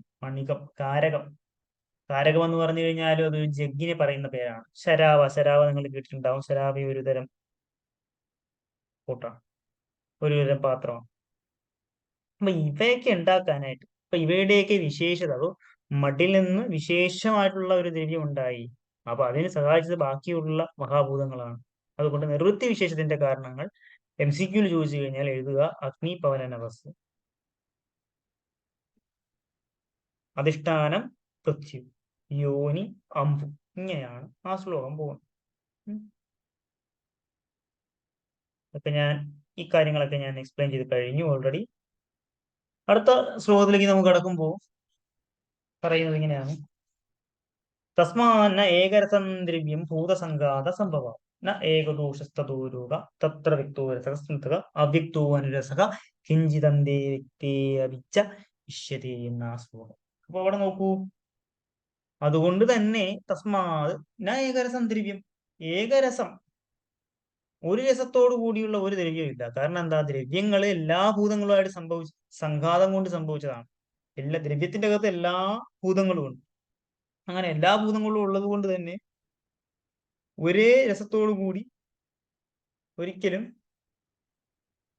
ഒരു ദ്രവ്യം ഉണ്ടാകില്ല. എന്നാൽ ഏകരസം ദ്രവ്യം, ഇപ്പൊ ഒരു ദ്രവ്യം നമ്മൾ എടുത്തു കഴിഞ്ഞാൽ ഇതിൽ ഈ ഒരു രസമേ ഉള്ളൂ എന്ന് നമുക്ക് പറയാൻ പറ്റും എന്നാണ് എന്റെ താല്പര്യം. അതായത് നമ്മൾ പറയുമ്പോൾ മധു പറയുകയാണ്, മധു മധു നമ്മൾ നോക്കുമ്പോൾ മധുര രസമാണ്. പക്ഷേ മധുവില ആ ആക്ച്വലി മധുര രസത്തോടൊപ്പം തന്നെ കഷായ രസവും പറയുന്നുണ്ട്. നിങ്ങൾ രസഭേദിയും പഠിക്കുമ്പോൾ അവിടെ ക്ഷൗദ്രത്തെ എടുത്ത് മധുരസ്കന്ധത്തിലും മധുരഗണത്തിലും മധുവിനെ എടുത്ത് കഷായ സ്കന്ധത്തിലും കിട്ടിയിരിക്കും. ഇങ്ങനെ പലയിടത്തും കാണാം. പല ഒരു ദ്രവ്യത്തിന് പല പല എന്തുണ്ടാവും, രസം ഉണ്ടാവും. അതിന് കാരണം എന്താ? എല്ലാ ദ്രവ്യങ്ങളും ഒരു ദ്രവ്യത്തിൽ നിന്നല്ല, ഒരു ഭൂതത്തിൽ നിന്നല്ല ഉണ്ടായിരുന്നത്, പല പല പല മഹാഭൂതങ്ങളുടെ സംഗമത്തായാണ് ഉണ്ടായിരിക്കുന്നത്. അപ്പൊ അങ്ങനെ വരുമ്പോൾ എല്ലാ മഹാഭൂതങ്ങളുടെ സംഭവം ഉള്ളതുകൊണ്ട് തന്നെ ഒരു ദ്രവ്യത്തിൽ പലതരത്തിലുള്ള രസങ്ങൾ അത് കാണിക്കാം, എക്സിബിറ്റ് ചെയ്യാം. കാരണം എന്തുകൊണ്ടാ? എല്ലാ ദ്രവ്യങ്ങളും പല ഭൂതങ്ങളുടെ സംഘാതം കൊണ്ട് യോജിപ്പ് കൊണ്ടുണ്ടായതാണെന്ന് പറഞ്ഞിരിക്കുന്നത്. അതുപോലെയാണ് രോഗങ്ങൾ. ഒരു ദോഷങ്ങൾ കൊണ്ട് ഏകദോഷസ്തോ രോഗ, ഒരേ ഒരു ദോഷം കൊണ്ട് ഒരിക്കലും ഒരു രോഗം ഉണ്ടാകില്ല. രോഗങ്ങൾ ഇപ്പോഴും പല രോഗങ്ങളുടെയും പല ദോഷങ്ങളുടെ സംഘമായിട്ടേ ഉണ്ടാവും. ഇപ്പൊ നിങ്ങളത് പോകുമ്പോൾ സർവം കുഷ്ഠം ത്രിദോഷ സംഭവം, എല്ലാ കുഷ്ഠങ്ങളും ത്രിദോഷ സംഭവം എന്നാണ് പറയുന്നത്. ത്രിദോഷമാണ് കുഷ്ഠത്തിന്റെ പ്രധാനപ്പെട്ട ത്രിദോഷങ്ങളാലാണ് കുഷ്ഠം ഉണ്ടായിരിക്കുന്നത്. ഇതേ കൺസെപ്റ്റ് രാജേക്ഷ്മാവ് നോക്കിയാലും അങ്ങനെ തന്നെയാണ്. ത്രിദോഷങ്ങളാണ് അവിടെ കൂടുതലായിട്ട്. പക്ഷെ ഏതെങ്കിലുമൊക്കെ ദോഷങ്ങൾ അവിടെ പ്രീഡോമിനേറ്റ് ചെയ്യും. അപ്പോൾ ഒരു രോഗത്താൽ ഒരു രോഗവും ഒരു ദോഷത്താൽ ഉണ്ടാകുന്നില്ല. അതുകൊണ്ട് നിങ്ങൾ എപ്പോഴും ഓർത്തിരിക്കുക, അവിടെയൊക്കെ ജ്വരം എന്ന് പറഞ്ഞാലും അവിടെയും ബാക്കി ദോഷങ്ങളുടെ ഒരു ഇൻവോൾവ്മെന്റ് ഉണ്ട്. പക്ഷെ വാദം അവിടെ കൂടിയിരിക്കുന്നു എന്ന് മാത്രം നിങ്ങൾ മനസ്സിലാക്കുക. വാതിക കുഷ്ഠം കാപാലം, കാപാലം കുഷ്ഠം, കാപാലം എന്ന് പറയുന്ന ഒരു കുഷ്ഠം അത് വാതികമാണെങ്കിൽ അവിടെ വാദം കൂടിയിട്ടുണ്ട്, ബാക്കി ദോഷങ്ങൾ ഇല്ല എന്നതിന് അർത്ഥമില്ല. അവിടെ ബാക്കി ദോഷങ്ങളുടെയും എന്തുണ്ട്, ഒരു പ്രസൻസ് ഉണ്ട്. തത്ര വ്യക്തോ രസകസ്മൃത. അപ്പൊ ഇവിടെ വ്യക്തമാകുന്ന കാര്യത്തെ നമ്മൾ രസം എന്ന് പറയും. വ്യക്തമാകുന്ന കാര്യം, അതായത് നമ്മുടെ രസനേന്ദ്രിയം വെച്ച് നമുക്ക്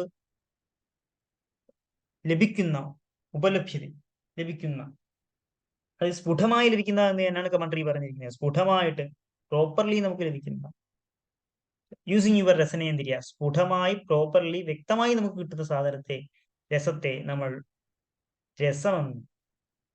അനുരസമാകുമ്പോൾ അത് അവ്യക്തമാണെന്ന് പറഞ്ഞിരിക്കുന്നത്. കമന്ററി സെക്ഷനിൽ വരുമ്പോൾ അവ്യക്തത എന്ന് പറയുന്നതിനെ ഹീനം അല്ലെങ്കിൽ അല്പം, ഹീനമായിട്ടോ അല്ലെങ്കിൽ അല്പമായിട്ടോ ഒരു ആഹാരം കഴിച്ചതിന് ശേഷം നമുക്ക് രസനേന്ദ്രിയത്തിൽ അനുഭവപ്പെടുന്ന, ഹീനമായിട്ടോ അല്പമായോ അനുഭവപ്പെടുന്ന, അവസാനം അനുഭവപ്പെടുന്ന അതാണ് അവ്യക്തോ അനുരസം. അനുരസം അവ്യക്തമാണ്.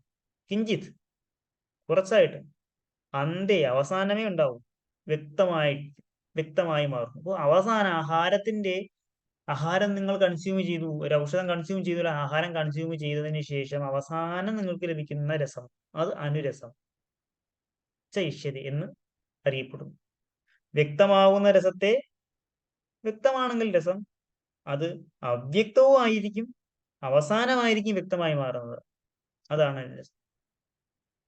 കാരണം പലയിടങ്ങളിലും അനുരസം എന്ന് പറയുന്ന ഒരു കൺസെപ്റ്റ് പറയുന്നുണ്ട്. ഞാൻ ഓൾറെഡി പറഞ്ഞു, ഇതുപോലെ ക്ഷാരം, നിങ്ങൾ ക്ഷാരകർമ്മ വിധി 11ാമത്തെ അധ്യായം സുശ്രുതം സൂത്രം പഠിക്കുമ്പോൾ അവിടെ ക്ഷാരത്തിന് കടുരസവും ലവണ അനുരസവും എന്ന് പറയും. ദൽഹണൻ അതിന്റെ ഓപ്പോസിറ്റ് ആയിട്ടാണ് പറയുന്നിരിക്കുന്നത്. കടുരസവും ലവണ അനുരസം എന്ന് പറഞ്ഞിരിക്കും. അങ്ങനെ ഒരു ഡിഫറൻസ് പറയുന്നുണ്ട്. മനസ്സിലായല്ലോ? സോ അങ്ങനെയാണ്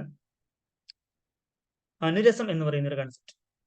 കാരണം നമ്മൾ പലയിടങ്ങളിൽ നോക്കിയാൽ നിങ്ങൾക്ക് മനസ്സിലാവും. ഇപ്പോൾ നമ്മള് 27ാമത്തെ അധ്യായം അഷ്ടാഹൃദയം രക്തത്തെ പറ്റി പറയുമ്പോൾ അവിടെ ഇതുപോലെ തന്നെയാണ് മധുര ലവണം എന്നാ പറഞ്ഞിരിക്കുന്നത്.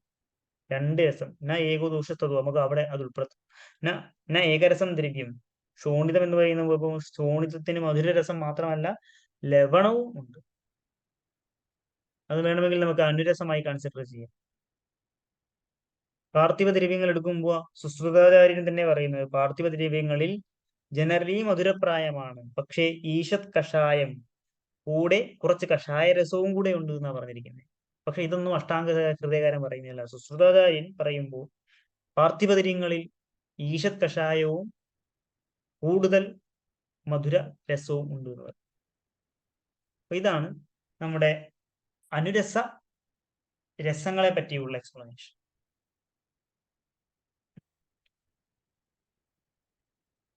ഇതൊക്കെ ഞാൻ എക്സ്പ്ലെയിൻ ചെയ്ത് കഴിഞ്ഞു. അടുത്ത ശ്ലോകം എന്ന് പറയുമ്പോൾ ഗുരുവാദയോ ഗുണോ ദ്രവ്യേ പൃഥിവ്യാദോ രസാശ്രയം രസേഷു വ്യപദിശ്യന്തി സാഹചര്യോപചാരത. അതായത് അതിങ്ങനെയാണ്. നമ്മൾ പറയുമ്പോൾ നോക്കൂ, നമ്മൾ ഒരു മധുരരസമുള്ള ഒരു ആഹാരം കഴിച്ചു. അപ്പൊ നമ്മൾ പറയുകയാണ്, മധുരമാണ്, ഗുരുവാണ്, അല്ലെങ്കിൽ അമ്ലമാണ്, അത് ലഘുവാണ്. കമന്ററിയിൽ പറയുന്ന കാര്യമാണ്, ഞാൻ പറയുന്നതല്ല. മധുരമാണ്, ഗുരുവാണ്, അമ്ളം, ലഘുവാണെന്ന് നമ്മൾ പറയുമ്പോൾ അവിടെ മധുരം, ഈ ഗുരു എന്ന് പറയുന്ന ഗുരുവാദി ഗുണങ്ങൾ അഷ്ടാംഗൃതി ഫസ്റ്റ് ചാപ്റ്റർ ആയിഷ്കാമയതി നിങ്ങൾ പഠിച്ചു. വിശദാവിംശതി സവിപര്യേഹ എന്ന് പറയുന്ന കാര്യം പഠിച്ചു. ഗുരു മന്ദഹിമ സ്നിഗ്ധ. അപ്പൊ ഗുരുവാദി ഗുണങ്ങൾ നിങ്ങൾ മധുരത്തിലേക്ക് അങ്ങ് അപ്ലൈ ചെയ്തിരിക്കുക. മധുരം ഗുരുവായി മാറി എന്ന് പറഞ്ഞിരിക്കുന്നത്. ആക്ച്വലി ഇതൊക്കെ ഗുരുവാദയോ ഗുണ ദ്രവ്യേ പൃഥ്വിവ്യാദോ. ഗുരുവാദി ഗുണങ്ങൾ പൃഥ്വിവ്യാദിയായ ദ്രവ്യങ്ങളിൽ ആണിരിക്കുന്നത്. പക്ഷേ അതുപോലെ ആ ദ്രവ്യങ്ങളിലാണ് രസം ആശ്രയമായിട്ടിരിക്കുന്നത്. അപ്പൊ നമ്മൾ പറയുമ്പോൾ നമ്മളിപ്പോ ഷുഗർ കഴിച്ചു, അല്ലെങ്കിൽ ഒരു പായസം കുടിച്ചു, പായസം മധുരമാണ്, മധുരം ഗുരുവാണ് എന്ന് പറഞ്ഞാലും അവിടെ പായസത്തിനാണ് മധുരത, പായസത്തിന്റെ മധുരത. ഓക്കെ, അതായത് പായസത്തിനാണ് ഗുരുത്വം, മധുരതയല്ല ഗുരുത്വം. കാരണം നിങ്ങൾ പായസം കുടിച്ച ഗുരുത്വം, ഹെവിനെസ് ഫീൽ ചെയ്തെങ്കിൽ ആ ഗുരുത്വം മധുരത്വത്തിന്റെ ഗുരുത്വമല്ല, അത് പായസത്തിന്റെ ഗുരുത്വമാണ്. എന്ന് പറഞ്ഞു കഴിഞ്ഞാൽ ഗുരുവാദി ഗുണങ്ങൾ, വിംശതി ഗുണങ്ങൾ ഇരിക്കുന്നത് രസത്തിലല്ല. മധുരരസം ഗുരുവാണ് എന്ന് പറഞ്ഞാൽ മധുരരസം ഗുരുവല്ല, മധുരരസം ഇരിക്കുന്ന ദ്രവ്യം ഗുരുവാണ്. പക്ഷെ നമ്മൾ പറയുമ്പോൾ മധുരരസം ഗുരു എന്ന് പറയുന്നു. അതെന്തുകൊണ്ടാ? അതിനുള്ള ഉത്തരമാ താഴെ പറഞ്ഞിരിക്കുന്നത്. രസേഷു വ്യപദിശ്യന്തി. കാരണം നമ്മൾ രസത്തിൽ വ്യപദിശ്യന്തി, രസത്തിൽ അതിനെ വ്യപദേശം ചെയ്യുകയാണ്. രസത്തിലോട് ഉപമിച്ചുകൊണ്ട് നമ്മൾ പറയുകയാണ് രസമാണ് ഗുരുവാദി ഗുണം, മീൻസ് ഗുരു ഗുണം രസത്തിലിരിക്കുന്നു എന്ന് നമ്മൾ പറയുന്നു. എന്തുകൊണ്ടാ? സാഹചര്യ ഉപചാരം കൊണ്ടാണ്. സാഹചര്യ ഉപചാരം, സഹചര്യഭാവം, സാഹചര്യം സഹചര്യം എപ്പോഴും ഒരുമിച്ചിരിക്കുന്നു. മധുരവും ഗുരുവും എപ്പോഴും ഒരുമിച്ചിരിക്കുന്നു. അതുകൊണ്ട് ഉപചാരത, ആ ഒരു ഉപചാരം എന്ന് പറയുമ്പോൾ നമ്മളെ അവിദ്യമായ, നമ്മൾ മനസ്സിലാക്കാതെ ആശ്രയി ഭാവം വെച്ച് പറഞ്ഞിരിക്കുന്ന അവസ്ഥയെയാണ് ഉപചാരം എന്ന് പറയുന്നത്. അതായത് നമ്മൾ മനസ്സിലാക്കുന്നില്ല, അവിദ്യമാന ആശ്രയി ഭാവം വെച്ച് ആശ്രയി ഭാവം, അതായത് മധുരരസത്തിന്റെ അകത്ത് ഗുരു ഇരിക്കുന്നു എന്നുള്ള ആശ്രയി ഭാവം വെച്ച് നമ്മൾ മനസ്സിലാക്കാതെ പറയുകയാണ്. സാഹചര്യം കൊണ്ട്, അതായത് mutual coexistence, concomitant coexistence എന്ന ഇംഗ്ലീഷ് ടേമാണ് ഉദ്ദേശിച്ചിരിക്കുന്നത്. ഒന്നുമില്ല, അത് രണ്ടും ഒരുമിച്ചായിരിക്കുന്നത്. പക്ഷെ അവ ഇരിക്കുന്നത് എവിടെയാ? പൃഥ്വിവ്യാദിയാകുന്ന ദ്രവ്യത്തിലാണ്. അപ്പൊ അവിടെ പൃഥ്വിവ്യാദിയായ, അതായത് പൃഥ്വിയാദിയായിട്ടുള്ള ദ്രവ്യങ്ങൾ, തേജോവാദിയായിട്ടുള്ള ദ്രവ്യങ്ങളിലാണ് ഗുരുവാദി ഗുണം ഇരിക്കുന്നത്, രസങ്ങളിലല്ല. പക്ഷെ സാഹചര്യ നിയമങ്ങൾ അനുസരിച്ച് സഹചര്യ എപ്പോഴും അവ ഒരുമിച്ച്, രസവും ഈ പറയുന്ന ഗുരുവാദി ഗുണങ്ങളൊക്കെ ഒരുമിച്ചിരിക്കുന്നത് കൊണ്ട് നമ്മൾ പറയുന്നു എന്താ? ഗുരുവാദി ഗുണങ്ങൾ എവിടെ ഇരിക്കുന്നു? മധുര രസത്തിലിരിക്കുന്നു, രസങ്ങളിൽ ഇരിക്കുന്നു. രസത്തിനോട് വ്യപദിശ്യന്തി, രസമായിട്ട് ചേർത്തങ്ങ് പറയുക. പക്ഷെ അത് ആക്ച്വലി ദ്രവ്യത്തിലാണ് ഇരിക്കുന്നത്. അവിടെയാണ് നമ്മൾ പറയുമ്പോൾ തീ വന്ന് വീണ് ഘൃതദഗ്ധം എന്ന് പറയും.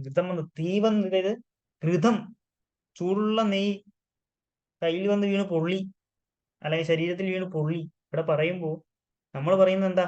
ഓ, നെയ്യ് വീണ് പൊള്ളി. പക്ഷെ നെയ്യ് വീണല്ല പൊള്ളിയത്. അവിടെ എന്താ വന്നേ? അവിടെ നെയ്യിലിരിക്കുന്ന അഗ്നി ആണ് പൊള്ളിച്ചത്, നെയ്യല്ല. ഒരു കൺസെപ്റ്റ് ആണ്. അതും കമന്ററിയിൽ പറയുന്നതാണ്. ഘൃതദഗ്ധ ന്യായം എന്നൊക്കെ നമുക്ക് പറയാം. അവിടെ ഘൃതദഗ്ധ ന്യായം, ഇതൊക്കെ PG ലെവലാണ്. അത്രയും ഡീപ്പിലായിട്ട് ഒന്ന് പോകണം. ഇനി നമുക്ക് നോക്കുമ്പോൾ ദ്രവ്യങ്ങളെ കുറിച്ച് പറയുകയാണ്. ദ്രവ്യങ്ങളുടെ ഗുണങ്ങൾ, പാർത്ഥിവ ദ്രവ്യങ്ങൾക്ക് എന്തൊക്കെ ഗുണങ്ങൾ, ആപ്യ ദ്രവ്യങ്ങൾക്ക് എന്തൊക്കെ ഗുണങ്ങളുണ്ട്, അങ്ങനെ അങ്ങനെ പഞ്ചമഹാഭൂത ദ്രവ്യങ്ങളുടെ ഗുണങ്ങളുടെ ഒരു എക്സ്പ്ലനേഷൻ ഇവിടെ പറയുന്നുണ്ട്. ഇത് നിങ്ങൾക്ക് ആവശ്യമാണ്. കാരണം നിങ്ങൾക്ക് എപ്പോഴും പദാർത്ഥ വിജ്ഞാനം ഇപ്പൊ നിങ്ങൾക്ക് എന്തുണ്ട്, പ്രാക്ടിക്കൽ ഉണ്ട്. അവിടെ പഞ്ചമഹാഭൂതങ്ങൾ എഴുതാൻ ചോദിക്കാറുണ്ട്. അപ്പോൾ ഇവിടെ നിങ്ങൾ ഇത് പഠിച്ചാൽ, സംഹിതയിൽ നിങ്ങൾ ഈ പഞ്ചമഹാഭൂതങ്ങളെ പറ്റിയുള്ള ഒരു വിവരം പഠിച്ചാൽ നിങ്ങൾക്ക് പ്രാക്ടിക്കൽ എക്സാമിനേഷനിൽ നിങ്ങൾക്ക് തന്നിട്ടുള്ള given identify the panchamahabhuti composition in the given specimen വച്ചിരിക്കും. അവിടെ വച്ചിരിക്കും, ശുണ്ഠി വച്ചിരിക്കും. അപ്പൊ നമ്മൾ അവിടെ ഏത് ഗുണം, ശുണ്ഠിക്കുള്ള ഗുണങ്ങൾ ഏത്, അഗ്നിഗുണമാണോ, ആകാശമാണോ, പൃഥ്വിയാണോ? വെള്ളം വെച്ച് കഴിഞ്ഞാൽ നമുക്ക് എഴുതാം, ഈസിയാണ്. പഞ്ചമഹാഭൂതം ആപ്യമാണ്. പക്ഷെ അതിന്റെ സക്സസീവ് ഓർഡർ എഴുതണം. ആദ്യം പിന്നെ എന്താ, പിന്നെ പൃഥ്വിയാണോ, പിന്നെ ജലമാണോ, പിന്നെ അഗ്നിയാണോ, പിന്നെ ഭൂമിയാണോ, അങ്ങനെ പഞ്ചമഹാഭൂതങ്ങളുടെ സക്സസീവ് ഓർഡറിൽ എഴുതണം. അപ്പൊ നമുക്ക് വേണ്ടത് എന്താ? ഈ ദ്രവ്യങ്ങളുടെയൊക്കെ ഒരു കുറച്ച് ഗുണങ്ങൾ അറിഞ്ഞിരിക്കാൻ. ഈ പാർത്ഥിവ ദ്രവ്യത്തിന് എന്തൊക്കെയാ ഗുണങ്ങൾ, ആപ്യ ദ്രവ്യങ്ങൾക്ക് എന്തൊക്കെയാ ഗുണങ്ങൾ, അങ്ങനെയുള്ള ഒരു വിവരം നമുക്കുണ്ടായിരിക്കേണ്ടതാണ്. അങ്ങനെ നോക്കൂ, തത്ര ദ്രവ്യം ഗുരുസ്ഥൂല സ്ഥിരഗന്ധ ഗുണോൽബണം പാർത്ഥിവം ഗൗരവ സ്ഥൈര്യ സംഘാത ഉപജയാവഹം എന്നാ പറഞ്ഞിട്ട്. ഉപജയാവഹം, ഉപജയം ഉണ്ടാക്കുന്നു. ഉപജയം, നമ്മുടെ ഉപജയിപ്പിക്കുക, നറിഷ്മെന്റ് ഉണ്ടാക്കുക എന്നാ പറഞ്ഞിരിക്കുന്നത്. അപ്പോ ഗുരുസ്ഥൂലമായിട്ടുള്ള ദ്രവ്യങ്ങൾ എങ്ങനെയായിരിക്കും? പാർത്ഥിവ ദ്രവ്യങ്ങൾ എപ്പോഴും എന്തായിരിക്കും? അത് എക്സ്പ്ലെയിൻ ചെയ്യേണ്ട ആവശ്യമില്ല. ഗുരുവായിരിക്കും, ഹെവി ആയിരിക്കും, സ്ഥൂലമായിരിക്കും, അല്ലെ? ദെൻ സ്ഥിരം, സ്റ്റേബിൾ ആയിരിക്കും എപ്പോഴും. ഗന്ധഗുണോൽപണം, ഗന്ധഗുണം, ശബ്ദഗുണകം ആകാശം എന്നൊക്കെ നിങ്ങൾ പാർത്ഥിവത്തിൽ പഠിക്കും, നിങ്ങൾ പദാർത്ഥത്തിൽ പഠിക്കും. ആകാശത്തിന് ശബ്ദഗുണമാണ്. പൃഥ്വിന് എന്ത് ഗുണമാണ്? ഗന്ധഗുണമാണ്. ഉൽബണമാണ്. ഉൽബണം എന്ന് പറഞ്ഞാൽ കൂടുതലാണ്, ശ്രേഷ്ഠമാണ്. ഈ ഉൽബണം നിങ്ങൾ എവിടെയാ പഠിച്ചേ? ഉൽബണം,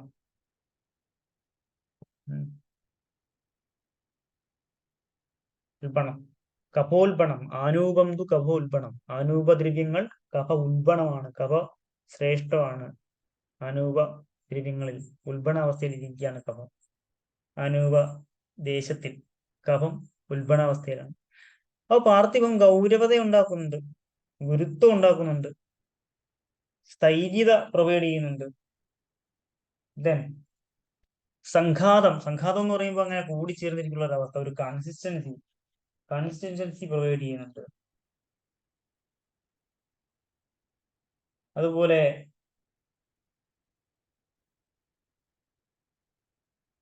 നെക്സ്റ്റ് ഉപജയം, ഉപജയം ഉണ്ടാക്കുക. ഉപജയം എന്ന് പറഞ്ഞു കഴിഞ്ഞാൽ ബോഡിയെ നറിഷ്മെന്റ് ചെയ്യുക. പാർത്ഥിവ ദ്രവ്യങ്ങളുടെയാണ്. ഇപ്പൊ ബ്രഹ്മണ ദ്രവ്യങ്ങൾ നമ്മൾ നോക്കിക്കഴിഞ്ഞാൽ നമുക്ക് മനസ്സിലാവും. ബ്രഹ്മണങ്ങൾ എപ്പോഴും, അക്കോർഡിംഗ് ടു ശ്രുതാചാര്യൻ, ബ്രഹ്മണം പറയുമ്പോൾ പാർത്ഥിവ അമ്പുഭൂയിഷ്ടം എന്നാണ് പറഞ്ഞിരിക്കുന്നത്. കാരണം ഉപജയം സംഭവിക്കണമെങ്കിൽ എന്ത് വേണ്ടേ?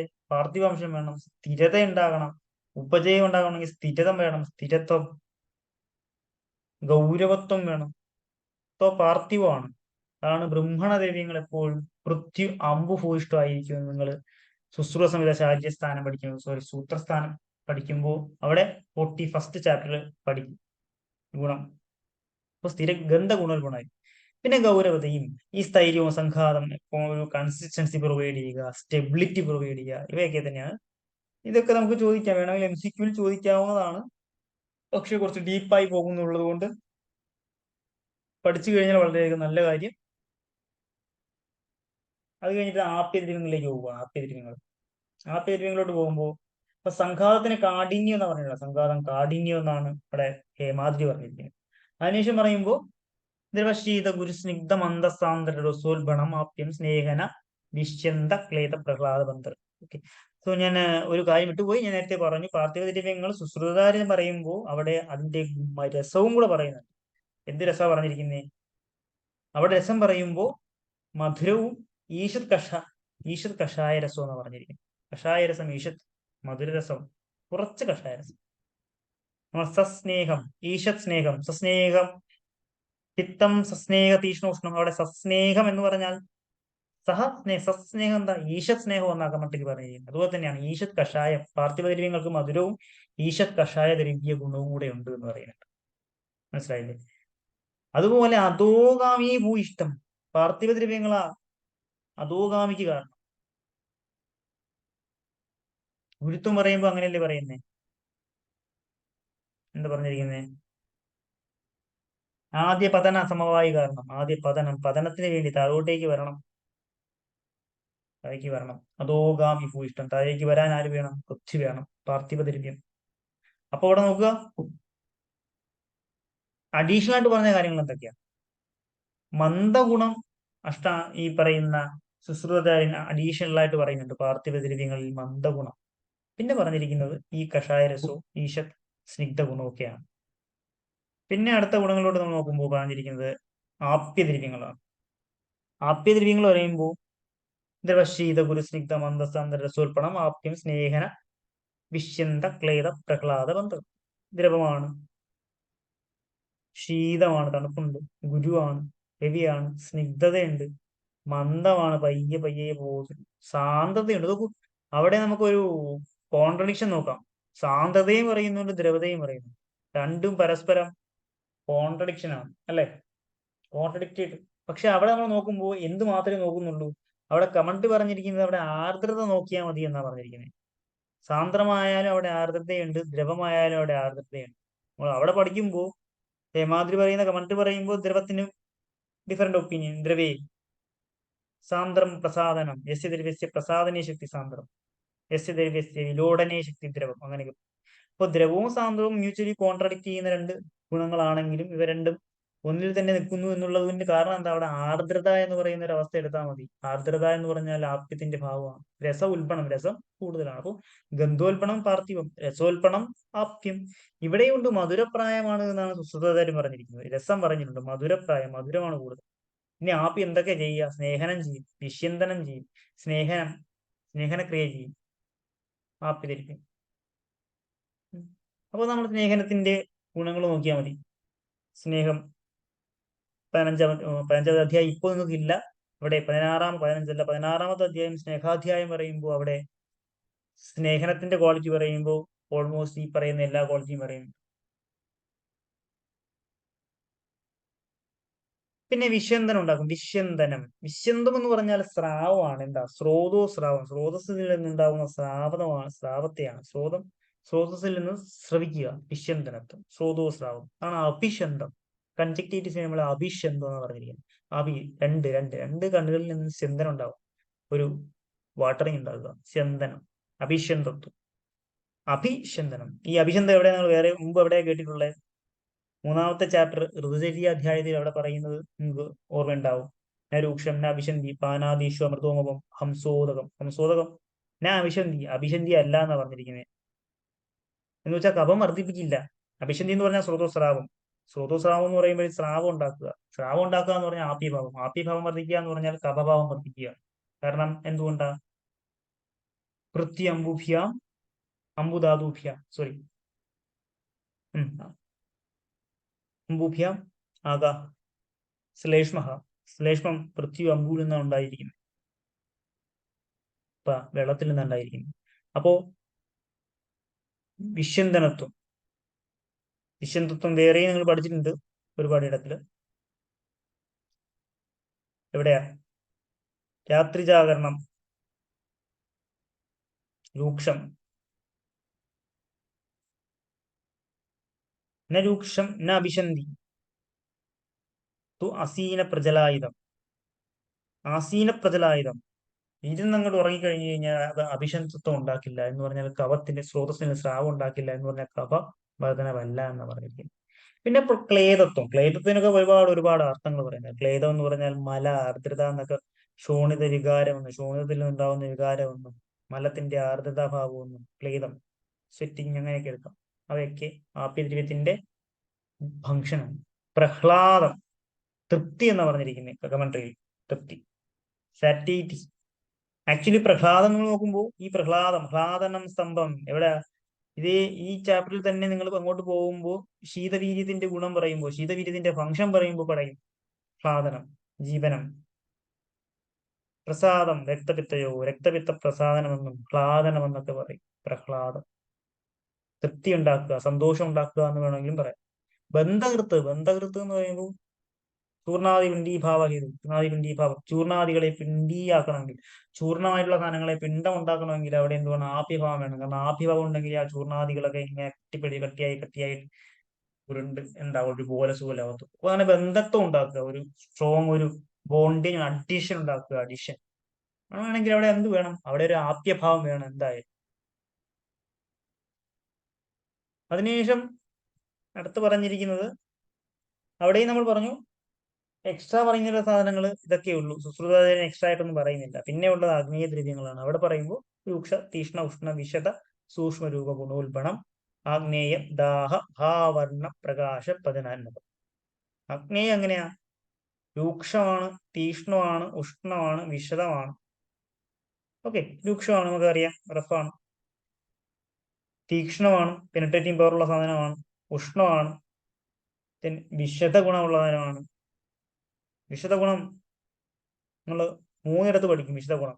കാരണം വിശദ ഗുണം പറയുമ്പോൾ വിശദ ഗുണം വാദത്തിന്റെ ഗുണമായിട്ട് ചരകാചാര്യം പറയും. പക്ഷേ അഷ്ടാഹൃദയകാരം പറയുമ്പോൾ വിശദ ഗുണം പറയില്ല. കർക്കശത്വം വായവ്യം എന്നും ഈ വിശദ ഗുണത്തിൽ തന്നെ കർക്കശത്വമായിട്ട് സുശ്രുതാചാര്യം പറയും. കർക്കശത, നോൺ ക്ലിയർനെസ്, വിശദ ഗുണം വാദത്തിന്റെ ഗുണമായിട്ടാണ് പറഞ്ഞിരിക്കുന്നത് ചരകാചാര്യൻ. അഷ്ടാംഗം പറയുമ്പോൾ അത്ര രൂക്ഷ ശീതകര സൂക്ഷ്മ സ്ഥലവാനില്ല, അവിടെ വിശദമില്ല, വിശദ ഗുണം പറയുന്നത്. പക്ഷെ വൈശദ്യാത് എന്ന് പറഞ്ഞിട്ട് ചരകൻ വിമാന സ്ഥാനത്തിൽ പഠിക്കുമ്പോൾ നിങ്ങൾ ഫിസിയോളജിയിൽ പഠിക്കും.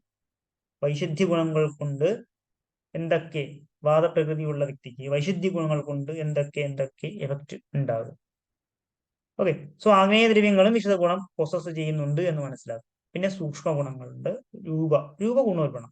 സോ ശബ്ദ ഗുണോൽപ്പണം, രൂപ ഗുണോൽപ്പണം. ശബ്ദം ആകാശമാണ്, ശബ്ദമല്ല. ആദ്യത്തെ എന്തായിരുന്നു? ഗന്ധോൽപ്പണം. പിന്നെ രൂപം, അഗ്നിയം വരുമ്പോൾ രൂപം, മറ്റവിടെ രസോൽബണം. പിന്നെ ദാഹം, ദഹനം ഉണ്ടാക്കുക, അല്ലെങ്കിൽ ബേൺ സെൻസേഷൻ ഉണ്ടാക്കുക. പിന്നെ ഭ എന്ന് പറയുമ്പോൾ കാന്തി എന്നാ പറഞ്ഞിരുന്നത്, കാന്തി, പ്രകാശ്, കാന്തി. വർണ്ണം, ഗൗരാദേഹി, ഗൗരവം, അല്ല ഗൗരാഹേ എന്ന് പറഞ്ഞു കഴിഞ്ഞാൽ കളറാ, വെളുത്ത കളറൊക്കെ. അങ്ങനെയുള്ള കളറുകളുടെ കളർ പ്രൊവൈഡ് ചെയ്യുന്നത് ആഗ്നേയ ദ്രവ്യങ്ങൾ എന്ന് പറഞ്ഞിട്ട്, അഗ്നി പ്രിഡോമിനന്റ്. അപ്പൊ അവിടെയാണ് നമ്മൾ വൈത്തികമായിട്ട് പിത്തവുമായിട്ട് കോറിലേറ്റ് ചെയ്തിരിക്കും. ത്വക്സ്ഥമായിട്ടുള്ള പിത്തം. ഈ പ്രകാശം നൽകുക, ആ പ്രകാശം ഒരു ഓറ നൽകുക, ഒരു ലൈറ്റ് നൽകുക. പചനാത്മകം, പചനക്രിയയ്ക്ക് സഹായിക്കും. അവിടെയും നമുക്ക് തേജസ് ഗുണം പറയുമ്പോൾ എക്സ്ട്രാ ആയിട്ട് സുശ്രുതകാര്യം പറഞ്ഞിരിക്കുന്നത് ഖര ലഘു ഗുണങ്ങളാണ്. ഖര ലഘു ഗുണങ്ങൾ സുശ്രുതൻ എക്സ്ട്രാ ആയിട്ട് പറയുന്നുണ്ട്. ഖര ലഘു ഗുണം എക്സ്ട്രാ ആയിട്ട് പറയുന്നത്. പിന്നെ അവിടെ പറയുന്ന ടേസ്റ്റ് പറയുമ്പോൾ എങ്ങനെയാ പറഞ്ഞിരിക്കുന്നത്? കടുരസവും ഈശത് അമ്ലവും എന്ന് പറഞ്ഞിരിക്കുന്നത്. കടുരസമാണ്. മറ്റൊരുവിടെ നോക്കൂ, മധുരം, ഈശത് കഷായം. ആപ്യാവുമ്പോൾ മധുരമായി, ആഗ്നേയാവുമ്പോൾ കടുവാണ്. പക്ഷെ ഈശത് എന്താ? അമ്ലലവണം, അമ്ലവും ലവണവും പറയുന്നു. പിന്നെ ഖരലവണ ഗുണങ്ങൾ, ഖര ആൻഡ് ലഘു ഗുണങ്ങൾ അഡീഷണൽ ആയിട്ട് പറഞ്ഞിരിക്കുന്നത് ആഗ്നേയ ദ്രവ്യങ്ങളാണ്. അവിടെയും എക്സ്ട്രാ പറയുമ്പോൾ വിശേഷണ ഊർത്തുഭാഗത്തിലുള്ള നമ്മൾ നോക്കിയാൽ അഗ്നി എപ്പോഴും മുകളിലോട്ടാ ചലിക്കുന്നത്. അഗ്നിയുടെ ചലനം മുകളിലോട്ടല്ലേ. അപ്പൊ മുകളിലോട്ടുള്ള ചലനം അധോഭാഗ പ്രവർത്തനത്തിന് സഹായിക്കുന്ന ദ്രവ്യമാണ് ആഗ്നേയ ദ്രവ്യങ്ങൾ. താഴോട്ട് പോകണമെങ്കിൽ ആര് വേണം? പൃഥ്വി വേണം. അവിടെയും പ്രശ്നമുണ്ട്. ഇത് സുശ്രുതന്റെ അഭിപ്രായമാണ്. നമ്മൾ അഷ്ടാംഗൃതയെ ചർച്ച ചെയ്തുകൊണ്ടിരിക്കുന്നത്. കാരണം അങ്ങോട്ട് പോകുന്ന ശ്ലോകത്ത് പറയും, എന്ത് പറയും? അഗ്നി പവനോത്കടമാകണം, അഗ്നിയും പവനനുമായിരിക്കണം. എന്തിനുള്ളത്? മുകളിലേക്കുള്ള ആക്ഷൻ ദ്രവ്യത്തിന്റെ താഴത്തേക്കുള്ള ആക്ഷൻ എന്ത് വേണം? പൃഥ്വി സലിലാഭ്യാം, പൃഥ്വിയും അമ്പും വേണം. പക്ഷെ സുശ്രുതം അത് നിഷേധിച്ചിട്ട് പാർത്ഥിവം അധോഭൂയിഷ്ടമായിട്ടും അഗ്നി ഊർധ്വഗാമിയായിട്ടും പറഞ്ഞു. മനസ്സിലായില്ലേ? അതിനുശേഷം അവിടെ അഡീഷണൽ ആയിട്ട് പറഞ്ഞു, ഇനി ഗുണങ്ങൾ പറയുമ്പോൾ ദാഹം പറഞ്ഞു, ഭാ പറഞ്ഞു, വർണ്ണം ഉണ്ട്, പ്രകാശ പതിനാത്മകതൊക്കെ പറഞ്ഞു. ധാരണം എന്ന് പറയുന്ന ഗുണവും കൂടെ പറയുന്നുണ്ട്. ധാരണം ധാരണകർമ്മം, വ്രണങ്ങളൊക്കെ ധാരണം ചെയ്യുക, ടിയറിങ് ചെയ്യുക, ഇതൊക്കെ ആഗ്നേയ ദ്രവ്യങ്ങളുടെ ഫംഗ്ഷൻ ആയിട്ട് പറയും. അതിനുശേഷം നമുക്ക് അടുത്ത കാര്യം വായവ്യ ദ്രവ്യങ്ങളുടെ ഒരു ഗുണങ്ങളെ കുറിച്ച് നോക്കാം. വായവ്യം രൂക്ഷ വിശദ ലഘു സ്പർശ ഗുണോൽബണം. വായവ്യം എങ്ങനെയാ? വായവ്യ ദ്രവ്യം രൂക്ഷമാണ്, വിശദമാണ്. നോക്കൂ, വിശദം അഗ്നിയിലും പറഞ്ഞു, ഇപ്പൊ വായവിയിലും പറഞ്ഞു. രൂക്ഷമാണ്, വിശദമാണ്. ഇതൊക്കെ നിങ്ങൾ എവിടെ പഠിച്ചതാണ്? ഇതിനെക്കുറിച്ച് കൂടുതൽ എക്സ്പ്ലെയിൻ ചെയ്യേണ്ട ആവശ്യമുണ്ടെന്ന് എനിക്ക് തോന്നുന്നില്ല. ആയുഷ്കാമീയം അധ്യായത്തില് ഈ ഓരോ കുർവാദി ഗുണങ്ങളും എന്താണ്, ഇവയൊക്കെ ഹേമാദ്രിയ എങ്ങനെയൊക്കെയാണ് ക്ലാസിഫൈ ചെയ്തിരിക്കുന്നത്. യസ്യ ദ്രവ്യസ്യ ബൃഹണേ ശക്തി, യസ്യ ദ്രവ്യസ്യ ലേഖനേ ശക്തി, യസ്യ ദ്രവ്യസ്യ തീഷ്ണ ശോധനേ ശക്തി, യസ്യ ദ്രവ്യസ്യ ശമനേ ശക്തി, അങ്ങനെ അങ്ങനെ അങ്ങനെ പറയുന്നുണ്ടല്ലോ. അപ്പൊ വായുവ്യത്തിന്റെ ഗുണങ്ങൾ എന്താ? ലഘുവാണ്, സ്പർശ ഗുണോൽപണമാണ്. അപ്പോ ശബ്ദ ഗുണോൽപണം, രൂപ ഗുണോൽപണം, ഗന്ധ ഗുണോൽപണം. ഗന്ധമാകുമ്പോ ആ പൃഥ്വിയായി, രൂപമായപ്പോഴത്തേക്കും എന്തായി? അഗ്നിയായി, രസമായപ്പോഴത്തേക്കും എന്തായി? ജലമായി. ഇവിടെ വായവി എന്താ?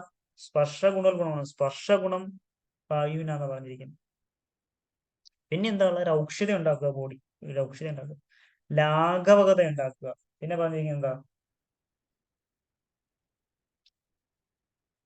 വൈശിദ്ധ്യം, വിശദം എന്ന് പറയുന്ന അവസ്ഥ. വിശദ, നോൺ ക്ലിയർനെസ്, വൈശിധ്യാവസ്ഥ. ഓക്കെ, വിശദാവസ്ഥ. പിന്നെ ഗ്ലാനികാരകം, ഗ്ലാനി ഉണ്ടാക്കും. ഗ്ലബനം, ഗ്ലാനി. അതിനെ ഗ്ലബനം എന്നാണ് സുശ്രുതാചാര്യൻ പറഞ്ഞിരിക്കുന്നത്. ഗ്ലബനം. അവിടെ വിചാരത്തിന് വേറൊരു അർത്ഥം പറയുന്നുണ്ട്.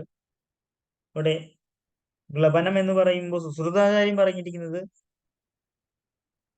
ഗ്ലബനം എന്നാണ്. പക്ഷെ അത് ഗ്ലാനിയായിട്ടല്ല. ഗ്ലബനത്തിന് നിബന്ധ സംഗ്രഹാരം ടീക്കയിൽ പറയുമ്പോൾ ഗ്ലബനം എന്ന് പറഞ്ഞാൽ അത് അവൃഷ്യത്വം എന്ന് പറയാം. വൃഷ്യത്വം ഇല്ല, അഫ്രോഡിസിയാക്ക് അല്ല, വൃഷ്യത്വം ഗ്ലബനം. പക്ഷെ ഇവിടെ എന്താ? ഗ്ലാനിയ, വീക്ക്നെസ്, ഗ്ലാനി കാരകം. വിചാരം, വിചാരം എന്ന് പറഞ്ഞു കഴിഞ്ഞാൽ അവിടെ ചിന്തയാണ്. ഇവിടെ ചിന്തയല്ല ഇവിടെ പറഞ്ഞിരിക്കുന്നത്. ചിന്തയെക്കുറിച്ചല്ല ഇവിടെ പറഞ്ഞിരിക്കുന്നത്. ഇവിടെ പറഞ്ഞിരിക്കുന്ന വിചാരം വിവിധ ചേഷ്ടയാണ്. ധാതുവഹനം, ധാതുക്കളുടെ വഹനം, അങ്ങനെ പല പല പല ഒപ്പീനിയനുകൾ. ഹൃദയബോധികൊക്കെ മന്ത്രി നോക്കിയാൽ കഴിഞ്ഞാൽ നിങ്ങൾക്ക് വേറൊരു എക്സ്പ്ലനേഷൻ കിട്ടും. വിവിധ തരത്തിലുള്ള ചേഷ്ടകൾ ചെയ്യാൻ നിങ്ങൾക്ക് എന്ത് വേണം? വായവ്യം വേണം. അവിടെയും ടേസ്റ്റ് പറയുന്നുണ്ട്. എന്താ പറഞ്ഞിരിക്കുന്നത്? ടേസ്റ്റ് ഈശത് തിക്തം എന്നാ പറഞ്ഞിരിക്കുന്നത്. ഈശത് തിക്തം എന്നാ പറഞ്ഞിരിക്കുന്നത്. വായവ്യത്തിനും ഖരഗുണം പറയുന്നുണ്ട്. വായവ്യവും, കാരണം ഇവിടെ പറയുമ്പോൾ ഖരഗുണം പറയുന്നില്ല ശ്ലോകത്തിൽ. പക്ഷെ സുശ്രുതം പറയുമ്പോൾ ഖരഗുണവും പറയുന്നുണ്ട്, ഈശത് തിക്തവും. നോക്കൂ, മധുരം, ഈശത് ലവണം, സോറി, ഈശത് കഷായം. അഗ്നിയായപ്പോ മധുരം, വെള്ളമായപ്പോ മധുരം മാത്രമായി. തേജസ്സായപ്പോ അവിടെ കടുരസ പ്രാധാന്യവും ഈശത് അമ്ല ലവണവുമായി. ഇവിടെ പറയുമ്പോഴോ വാക്യത്തില് ഈശത് തിക്തമാണ്, പക്ഷെ കടുവം, പക്ഷെ കഷായം. വായവ്യം കഷായമാണല്ലോ. വായവ്യം കഷായമാണ്. അപ്പോ കഷായം ഈശത് തിക്തം, മധുരം ഈശത് കഷായം. നെക്സ്റ്റ് ആദ്യം മധുരം മാത്രം. ഓക്കെ, അതിനുശേഷം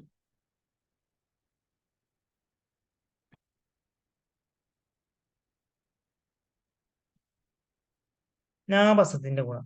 നാഭസം, നഭസ്, ആകാശം സൂക്ഷ്മമാണ്, വിശദമാണ്. അവിടെയും വിശദം. നമുക്ക് വിശദം മൂന്നിടത്ത് വന്നു. അഗ്നിയുടെയും വാദത്തിന്റെയും നഭസിന്റെയും ഗുണമാണ് വിശദം. സൂക്ഷ്മ, വിശദ, ലഘു, ശബ്ദ ഗുണോൽപ്പണം. സൂക്ഷ്മമാണ്, വിശദമാണ്. അവിടെയുണ്ട് വൈശിധ്യ ഗുണം പറയുന്നുണ്ട്.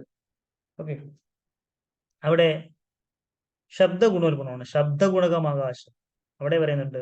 കമന്ററി സെക്ഷനിൽ ഈ ചാപ്റ്ററിന്റെ തന്നെ കമൻട്രി സെക്ഷനിൽ പഞ്ചഭൂതാത്മകം തത്വം എന്ന് പറയുന്ന ഭാഗത്ത് കമൻട്രി സെക്ഷൻ പറയുമ്പോൾ അവിടെ പറയുന്നുണ്ട്, അക്ഷരത്തിൽ നിന്ന് ഖം ഖം ഉണ്ടായി, ആകാശമുണ്ടായി, അക്ഷരാത് ഖം, അങ്ങനെ പറഞ്ഞിരിക്കുന്നു. അപ്പൊ ശബ്ദഗുണവും ശബ്ദഗുണമാണ് ആകാശത്തിന്റെ ഉൽബണം, പ്രീഡോമിനേറ്റിംഗ് ഫീച്ചർ.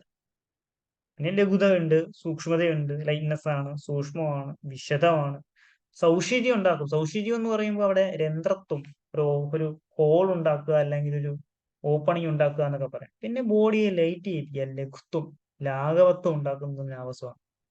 അത് ഉണ്ടാക്കണം, കാരണം ബോഡി ലഘുവാണ്. വായു ആകാശധാതുഭ്യാം വാദം, വാദം വായു ആകാശധാതുവിൽ നിന്നാണ്. വാദത്തിന്റെ ഗുണം പറയുമ്പോൾ ലഘുത്വം പറയുന്നുണ്ട്. എന്താ ലഘുത്വം? വാദം എത്ര രൂക്ഷവും ലഘു. അപ്പൊ ലഘു ഗുണം നഭസിനുണ്ട്, ഉണ്ടേ? അത് നോക്കുക.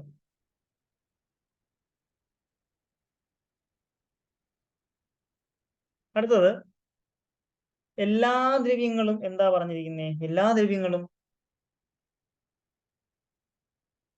കുറച്ച് ഔഷധ പ്രോപ്പർട്ടി ഉണ്ട് എന്ന് പറയാൻ ഒരു ശ്ലോകം അവിടെ പറയാം. എല്ലാ ദ്രവ്യങ്ങളും ഔഷധ പ്രോപ്പർട്ടി ഉള്ള ദ്രവ്യങ്ങളാണ് എന്ന് പറഞ്ഞു. ജഗത്യേവം അനൌഷധം ന കിഞ്ചിത് വിദ്യത്തെ. ജഗത്തിൽ, ഈ ലോകത്തിൽ അനൌഷധമായിട്ട് ഒരു വസ്തുക്കൾ പോലും ന കിഞ്ചിത് വിദ്യതേ ലഭിക്കത്തേയില്ല. ഒരു ദ്രവ്യം പോലും ന കിഞ്ചിത് വിദ്യതേ വശാത് നാനാർത്ഥ യോഗയോഗവും. എന്തുകൊണ്ടാ? നാനാർത്ഥ യോഗം കൊണ്ടാണ്. എന്താ നാനാർത്ഥ യോഗം? നാനാ അർത്ഥം ആൻഡ് നാനാ യോഗം. നാനാ അർത്ഥം, പല രീതിയിൽ നമുക്ക് ഉപയോഗിക്കാം ഔഷധങ്ങളെ, അതുകൊണ്ട്. അല്ലെങ്കിൽ പല രീതിയിലുള്ള കോമ്പിനേഷനുകളായിട്ട് നമുക്ക് ഔഷധങ്ങൾ ഉപയോഗിക്കാം. അങ്ങനെ ഔഷധങ്ങൾ, ദ്രവ്യങ്ങൾ പല രീതിയിൽ കോമ്പൈൻ ചെയ്യുന്നത് കൊണ്ടും പല രീതിയിലുള്ള ഉപയോഗങ്ങൾ ഉള്ളത് കൊണ്ട് ഒരിക്കലും ജഗത്തിൽ നമുക്ക് എന്ത് കിട്ടില്ല?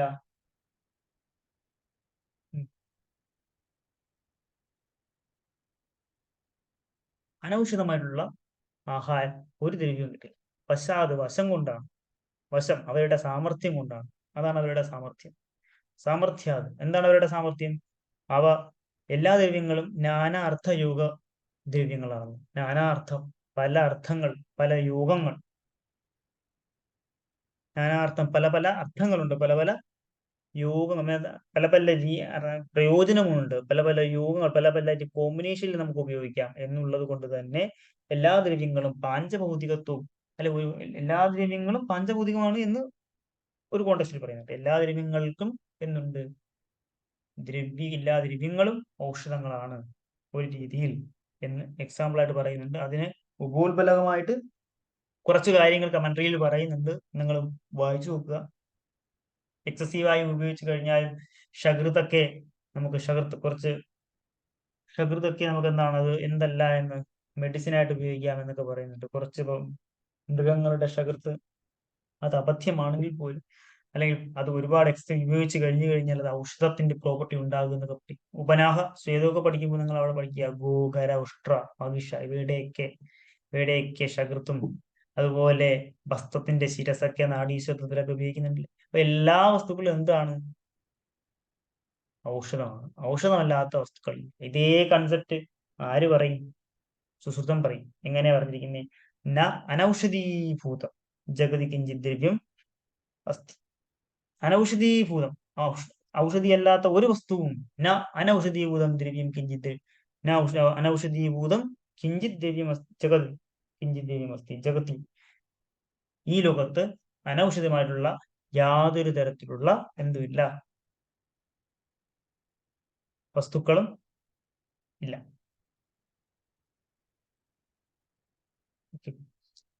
നമുക്ക് ഈ ഒരു ശ്ലോകവും കൂടെ പറഞ്ഞ് ഇന്നത്തെ അധ്യായം അവസാനിപ്പിക്കാം.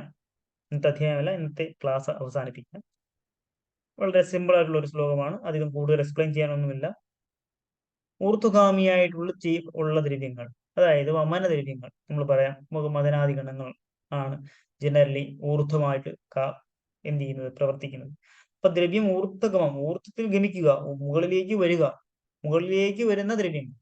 തത്ര പ്രായോ, അവിടെ പ്രായോ മെജോറിറ്റി അഗ്നിപവനോത്കടമാകും. അപ്പൊ എന്തുകൊണ്ട് അവിടെ മെജോറിറ്റി പറഞ്ഞു എന്ന് ചോദിച്ചു കഴിഞ്ഞാൽ നമുക്ക് അവിടെ കൺഫ്യൂഷൻ ഉണ്ടാവും. അവിടെയാണ്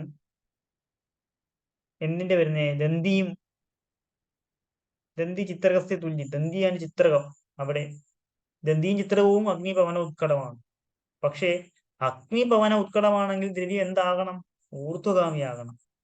അഗ്നി പവൻ ഉത്കടം മുതൽ ഉത്കടം എന്ന് പറഞ്ഞു കഴിഞ്ഞാൽ ഒരുപാട്. സോ അഗ്നിയും പവനനും ഒരുപാട് കൂടി നിൽക്കുന്ന അവസ്ഥയിൽ അവ പ്രിഡോമിനേറ്റ് ആണെങ്കിൽ അങ്ങനെയുള്ള ദ്രവ്യങ്ങൾ എപ്പോഴും ഊർധ്വ പ്രഭാവമുള്ളവയായിരിക്കും. പക്ഷെ ഞാൻ നേരത്തെ പറഞ്ഞു, ഊർധ്വഭാവ പ്രഭാവമുള്ള കാര്യങ്ങൾ സുശ്രുതം പറയുമ്പോൾ അഗ്നി മാത്രമേ പറയാം. പ്രായോ മെജോറിറ്റിലി ഇങ്ങനെയല്ലാതെയും സംഭവിക്കാം. എക്സെപ്ഷൻ ഉണ്ട്. ആ എക്സെപ്ഷൻ ആണ് നേരത്തെ പറഞ്ഞ ദന്തിയും ചിത്രവും എടുത്തു കഴിഞ്ഞു കഴിഞ്ഞാൽ രണ്ടും അഗ്നി പവന ഉത്കടമാണ്. രണ്ടിലും അഗ്നിയും പവനനും സെയിം ആണ്. അഗ്നിയും പവനനുമാണ് ദന്തിക്കും ചിത്രകത്തിന്റെയും മഹാഭൂത കോമ്പോസിഷൻ. പക്ഷെ എന്താ, ദന്തി ചെയ്യുമ്പോൾ വിരേചന ചെയ്യുന്നു, ചിത്രകം വിരേചനമല്ല. അതോ കാമിക്കും അങ്ങനെയാ, പ്രായമാണ്.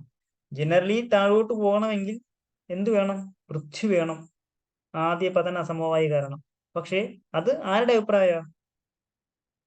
സുശ്രുതന്റെ അഭിപ്രായം.